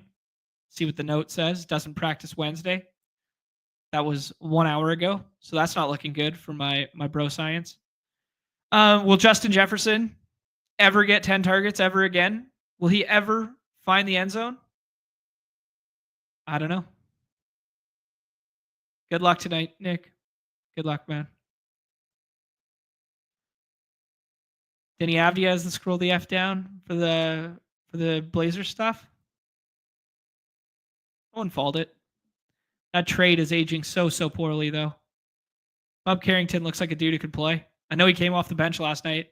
I watched a bit of that game. He looks like he can play. Yeah, decently strong wide receiver slate here. I mean, when you're scrolling all the way down to Drake London coming off a bye, or Jackson Smith and Jigba going against a defense that has been terrible since the coaching change.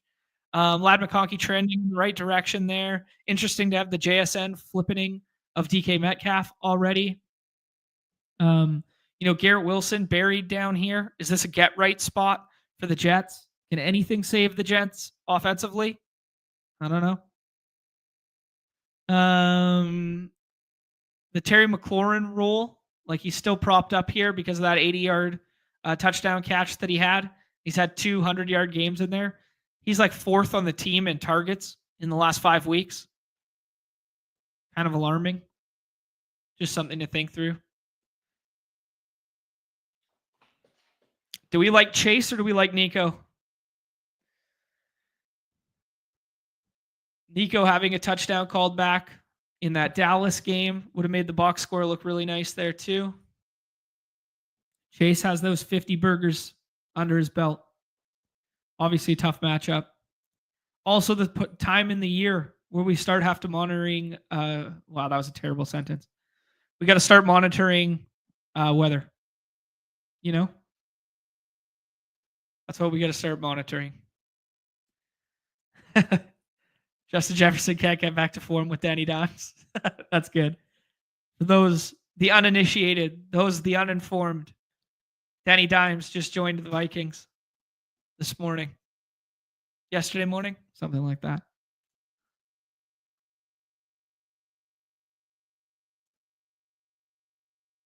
Interesting stuff. Let's go to the running back position. Bijan against the Chargers, down at 15. Just interesting to see Bijan's name so low. Coming out of the bye.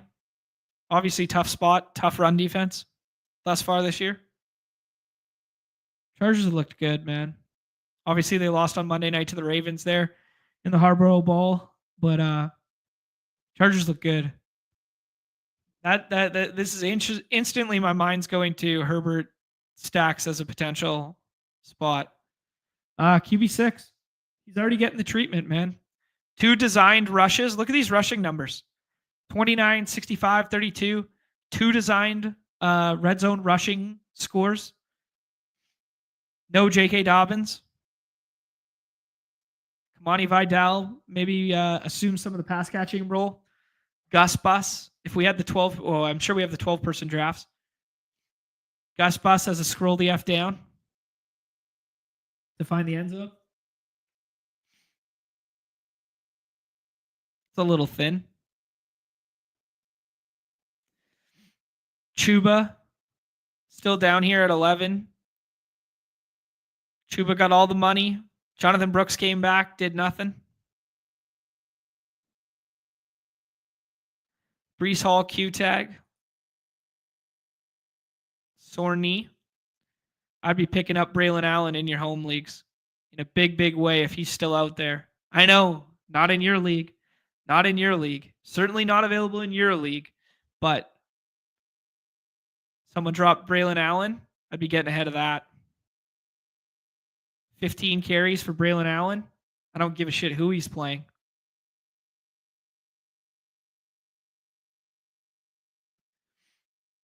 Let's look at the tight end position. Pretty strong slate here. I was a little worried coming into the slate, given the fact that, the Thanksgiving slate is decent. It's nice. There's some good options there in, the Lions and Miami and some skill position players and CeeDee Lamb and that sort of deal. I was a little worried coming into this slate that this would look a little hogwash, but no teams on bye. And you got a Friday game as well. There's a Black Friday game this year for the first time ever. The Chiefs are playing. Can't remember who they're playing right now. But you got 3 on Thursday, 1 on Friday, 10 on Sunday, and then 1 on Monday, right? Yeah, I think that's how it broke down. Some interesting names. Definitely top heavy with the McBride usage. When is he ever going to find the end zone? Holy shit. 15 targets, 12 receptions, 133 yards. The role is so effing strong. Taysom, absolute wild card. I'm the Taysom guy. I love Taysom. I know Taysom broke a slate before the bye, before he played. It's going to be hard to click Taysom at Taysom as tight end 2. 38 fantasy points. The fucking thesis, man. The thesis finally came to fruition. And I didn't get a dog bowl seat because of it. Damn it. Damn it. Oh. Kate Otten stayed not as strong as anticipated. Nez was right on that one. Only 3 targets in that game. That game was very ground heavy. Shout out to the Bucky Irving calls. Us, Pete, everybody was on Bucky Irving last week. But yeah, I thought the Kate Otten rule would stay strong with the double digit stuff, but they just didn't have to throw. They did not have to throw. And now they get a team that they could run all over. Bucky Irving's going to look like a fun click this week. And the market already knows it. He's already up there. 24 fantasy points last week, 6 receptions, 1 touchdown on the ground, 87 yards. And then you add in the fact that Sean Tucker took away a goal line series and got the first touchdown there. Sean Tucker got the second time into the goal. Holy shit. Second time that they were in the red zone, goal to go, first and goal from the 2. Sean Tucker got the carry again. Got stopped short, brought in Bucky Irving. Bucky Irving scored. So interesting to note that he got both cracks at it. Taysom's the greatest player to ever live. I agree with you, Chip. He's the greatest player to ever live. The more I'm looking at this, Ashton, I agree with you. I love this slate too. This is a really fun slate. Saquon back at 101 where he rightfully belongs. Down week for Mixon, but he gets a get right spot against the Jags here. Houston has looked borderline inept as a team. Tough loss last week against the Titans. First kind of stinker on the Joe Mixon resume of the season. He had basically missed games or he had scored north of 15. That was kind of his MO. Alvin Kamara jumps out to me right away as an ADP that I would want to be over the field on. Let's hop in and have some fun. Look at all these turkeys to draft. Holy smokes. Business is booming. Love it. Battle Royale, a little smaller this week. Obviously, because the turkeys are so big and there are so many varieties in the Thursday slates.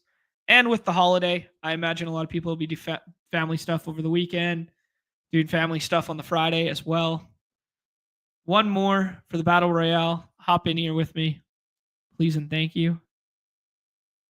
Oh, here you go. Clipper Nation correcting me. Wasn't just stopped short, he fumbled. There you go. Thank you. And then Baker was the one who dove that one in. And then the following time they got down to the red zone, they gave the opportunity to him. Thank you. Thank you for the context. Context always matters. Thank you for correcting. Appreciate you. Ashton hopped in here with us. Go Vikes is in here with us. A couple non-badgers. The Squirrel, Fox, Stormin Dollars, Stewart 25. What's good? What's good? Kyron is turning into Melvin Gordon with his fumbles. Ooh. Ooh. Ooh. Pains me. That pains me. Kyron's touchdown streak was broken, and then it came back the very next game. All right, let's do the Saquon at 1. I mean, What more can you say about the guy? Back-to-back games with 2 touchdowns. If he doesn't fall down at the goal line, he scores touchdowns. It's crazy. The ninth, if memory serves, the ninth highest rushing game ever. Go Vikes, taking Puka Nacua at 2. Saying, damn your ADP. Tell you where to stuff that ADP is what my man just said to us. I respect it. I respect it. Get your Mr. Good Boys in the chat. He's hanging out. He thinks he knows what time it is. Little does he know we got to do some more football drafts.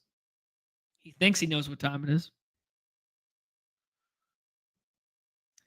There's the AJ Brown. Let's see if Ashton goes for the skinny stack at the 6-7. I imagine that's going to be a very popular play this week to do the Jalen Hurts plus AJ Brown. But the strength of the quarterback slate here, the strength of the quarterback slate makes me think people will try and push it and get Jalen Hurts in the 3rd round when they do their AJ Brown stacks. That's a bull case for taking AJ Brown where Go Vikes took Puka Nacua.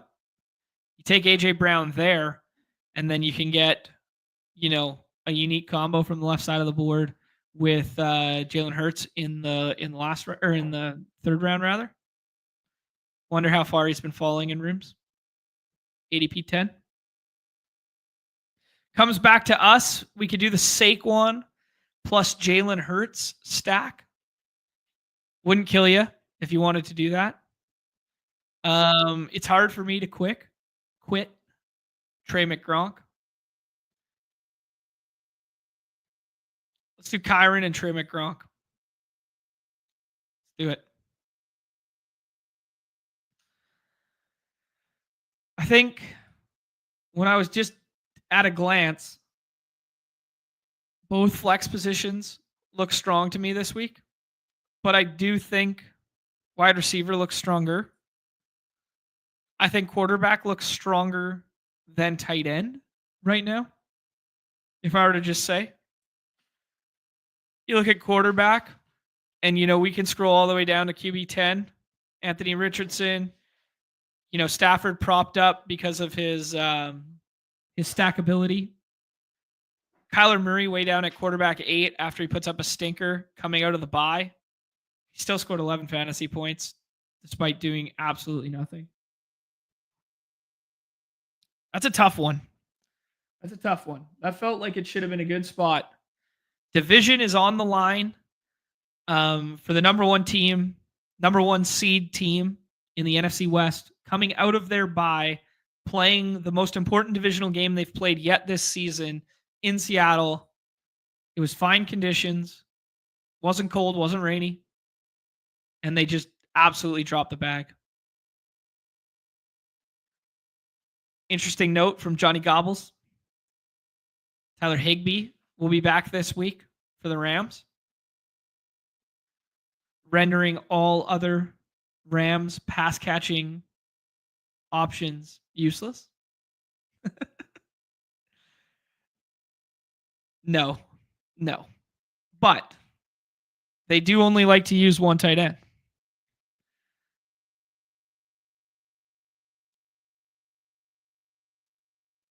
Likely at practice this week. There you go. All right. I see you. I see you doing the deep dive. I see you.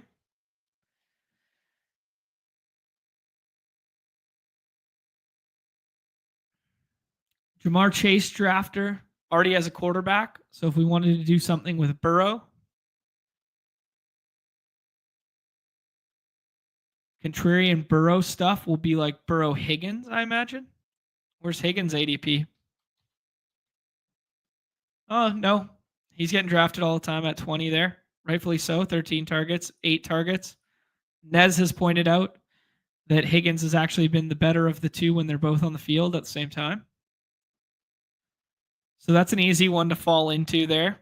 There's also a really easy stack right there to do the Jaden right there. Pretty easy to see how these patterns form. But let's go a little off the board as we're prone to do. Let's take Drake London coming out of the bye here. I know Chargers have been tough, but we know Atlanta's extremely concentrated. I think they'll have to pass. And then let's do the Lad McConkey thing. Play a little game environment off of that one. And then we will get whichever quarterback stacks with them that we're left with. Or we will scroll all the way the F down. So we'll do this one. Do this one. Or we can do Kyler.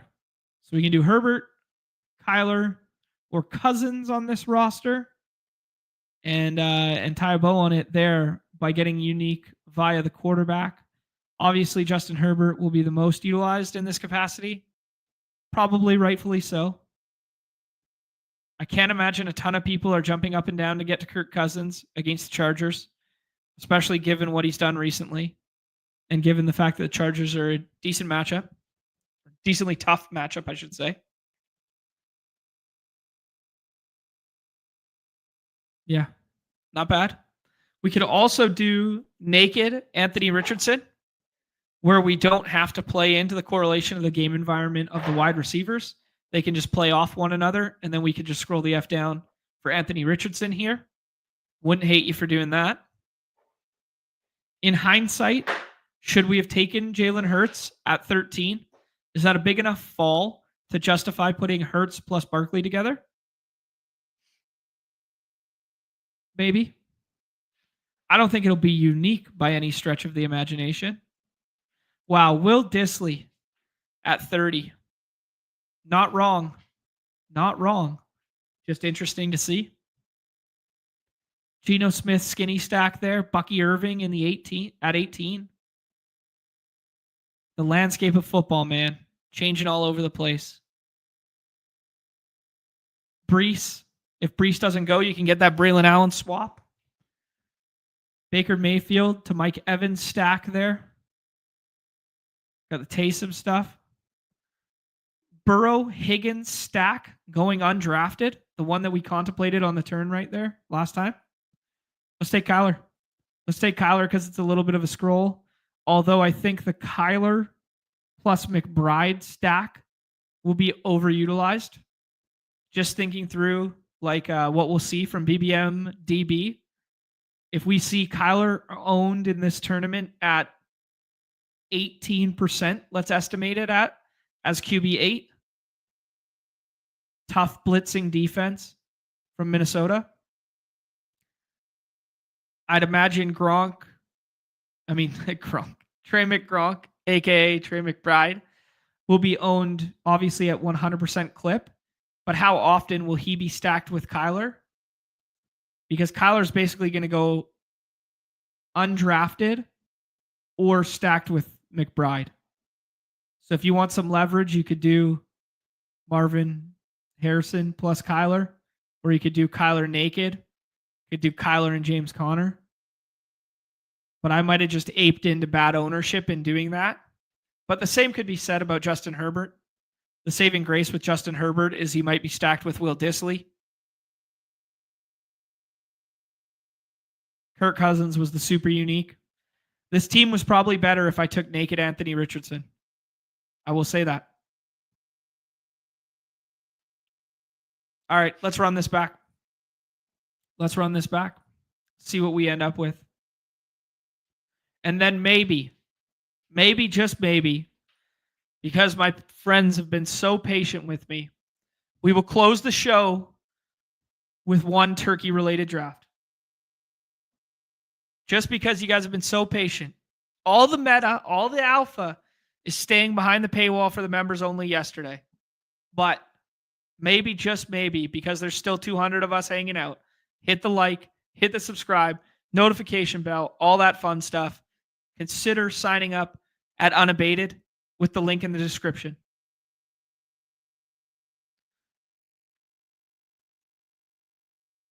$20 off at sign up.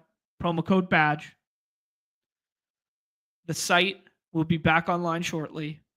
In fact, it is back online as we speak right now. Perfect. Projections will be out soon for basketball.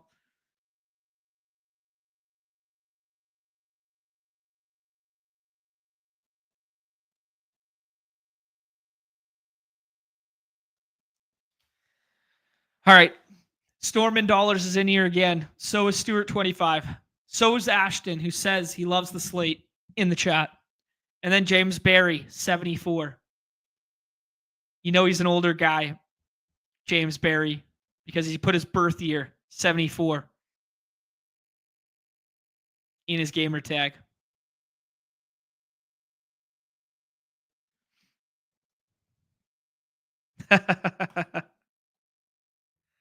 Should I have drafted Saquon or bought Bitcoin in April? I love it. If you could have, all right, let's have a hypothetical scenario. If you could have 150 Saquon BBM teams right now, or one Bitcoin, what's the EV difference? No, that's too high. The price of Bitcoin's too high right now. That was a bad comp. Okay, interesting dynamic here. We get the AJ Brown and Puka to us if we want it. We could go game environment on the Puka. I think I want to take Puka. There's an interesting nugget in the chat that I will hit in half a second here. AJ Brown versus a pass funnel, maybe without Devonta Smith. That sounds like wide receiver 1 territory to me. Alvin Kamara. Let's do the double wide receiver start. Let's do AJ Brown. Interesting that I didn't even entertain the thought of Justin Jefferson. It pains me. Breaks my heart. Demarcus Robinson arrested the other night for suspected DUI, driving over 100 miles an hour. Interesting. I'll never understand it. I'll never understand anyone with any money in their pocket getting a DUI. I'll never get it. I'll never understand. Everyone has a phone in their pocket that takes 2 clicks to get an Uber in almost any place in westernized civilization, North America.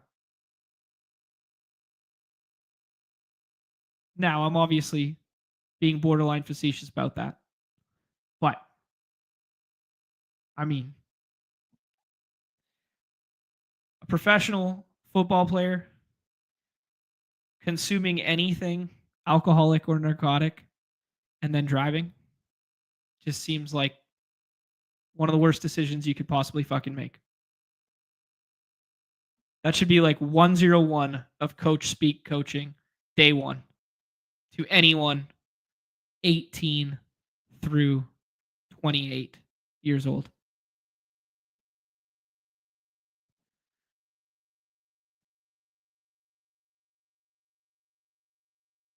Justin Fan is typing. We're about to get some NBA news.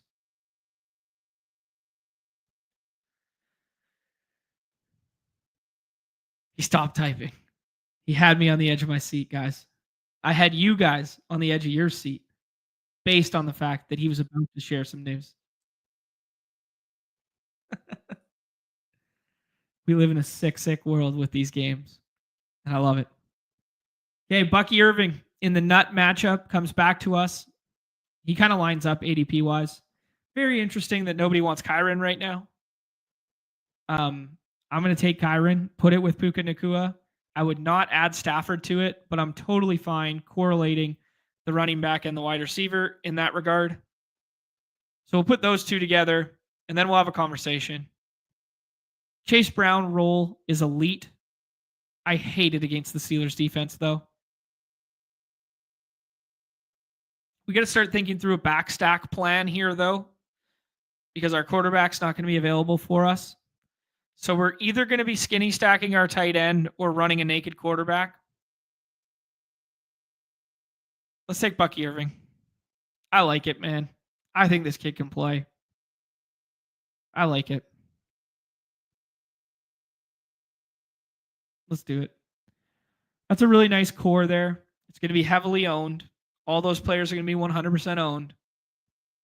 Let's find a way to make this a little bit contrarian with a potential scroll at the tight end position and or skinny stack.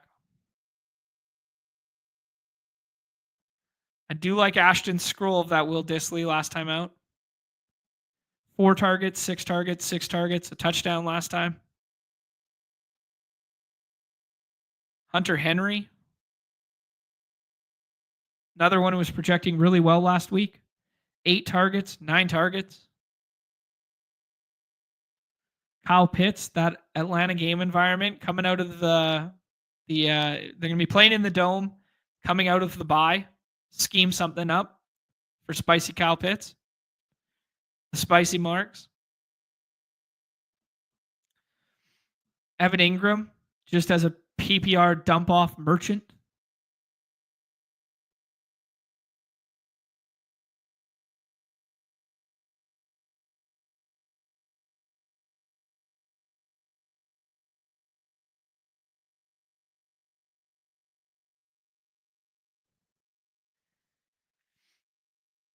Johnny, patting ourselves on the back for the cabal for recognizing that Bucky Irving was a great pick in the best ball streets, and it's going to continue to pay dividends. Yeah. I mean, we kind of did the same narrative last year with the directionally accurate fade on Rachaad White, and then Sean Tucker didn't get run and didn't turn out panning out the way in which we thought. All right, we got some decisions here. We could do Herbert to Dissly. We could do Schultz and Shrout. That feels awful. If Jaden Daniels comes, we could do Jaden Daniels and Ertz. I think that's what we're probably going to do. Jaden Daniels falls all the way here. I know it's not crazy fun. I know it's not the scroll the F down everybody was waiting for. I know everybody wants me to take Anthony Richardson and then Evan Ingram here. But when you get Jaden Daniels in the last round, I think you just got to take your medicine. And you just go, yeah, this guy was QB1 last week and broke the slate against a team that we thought was a decent. Actually, no, we didn't think they were that decent on defense in terms of the Cowboys. And then Zach Ertz scores a touchdown in back-to-back weeks. Monster volume. 8 targets, 7 targets, 8 targets. Cliff Kingsbury loves him. I know the narrative around Washington this week has been, have they hit the cliff, or whatever everybody's saying. Someone wrote it up. Silva was talking about it. But when you get Jaden Daniels at pick 30, I think you just count your blessings. And you just pair that skinny stack with Ertz. So kind of a chalky lineup. Not my traditional build. But Jaden Daniels, Kyron Williams, Bucky Irving, Puka Nacua, AJ Brown, Zach Ertz. Pretty team on paper. Pretty team on paper. Tuna saying that he's got the Bucky plus White team qualifying. Trying to think of some running back pairings that could be pushing through in BBM right now. You could probably be getting through with a double Miami thing, just because Achan could be putting it through. You could probably be getting home with a double Saquon plus like Kenny Gainwell in the last round, something like that. Will Shipley getting dragged along. I'm trying to think what kind of double pairings. Kyron plus Corum is probably fine right now. Bucky plus White, obviously. That's a good one. ETN plus why am I blanking on the dude's name? Why did I just Tank Bigsby. Oh my god. That was bad. That's how you know it's time to tie a bow on the show, guys. Yeah. Did Tank Bigsby do enough to drag ETN bags through? That's pretty funny to think about. That's pretty funny. Pretty funny to think about in that regard. The board stayed up, so we'll take one last look here. Our guy Ashton is scrolling all over the place. Love to see it. Going down to Jordan Addison there. Had a nice game last time out. Had a good one the week before. He did the Will Dissly thing last draft. Stewart going with the naked. Jalen Hurts. Interesting to see Ashton passed on the Hurts plus Barkley like I did in the previous draft. So maybe it is more readily available than we give credence to. Full onslaught stack from Dave in the 3-hole there with Chase Brown, and Joe Burrow. Also getting to Will Dissly. Maybe the hashtag models are going to like Will Dissly this week. Naked Lamar from Storm and Dollars. Joshua Palmer as a scroll the F down with Justin Herbert stack there. Wow, people are getting out here with the Herbert stuff. They like it. Very interesting. All right, guys. Let's call it a show. Do me a favor, hit the like, hit the subscribe, notification bell on your way out the door. If you happen to be watching on the X platform, jump on over to the Badge Bros. Give us a sub on the YouTube. We're out here every single day, 2 p.m. Eastern. We're jamming out in the chat. We are drafting everything on the platform here. We're messing around on Unabated. We're having all sorts of fun, anything Underdog related. Best of luck to everybody in the hoop streets tonight. Play both slates. They're both perfectly set up. They're both amazing. Best of luck to everybody playing tonight there. I will be unable to sweat the games this evening, but I will make sure to have at least 100 bullets in there. Plus, we got the $100 draft already done there, so we'll have a good sweat. Happy Thanksgiving to all my American friends, which I imagine is the vast majority of you. Safe, fun holiday with family tomorrow. All the love in the world to you guys. Enjoy the football. Enjoy the 3 game. I don't want to see any screenshots. I don't want to see any screenshots of football stuff halfway through game 1 or halfway through game 2. It's a long day. It's a long sweat. It's an agonizing sweat. It's different than any other slate we play all year long with 3 island games like that. I don't want to see any premature celebrations out here. No congratulations until it's all said and done with that final snap and Roschon Johnson falls in the end zone twice. All right, guys. Nez will be back. I will be back. And Pete will be back on Friday for Off and On the Clock, 2:30 p.m. Eastern. We'll break down this slate in full, give you our full takes there. And watch the Shipcast. Shipcast is on tonight, 8 p.m. Eastern. They're going to be doing their usual, having some sodas, having Friendsgiving. Tap into that. All right. Everybody's favorite time of the show. The end. Peace.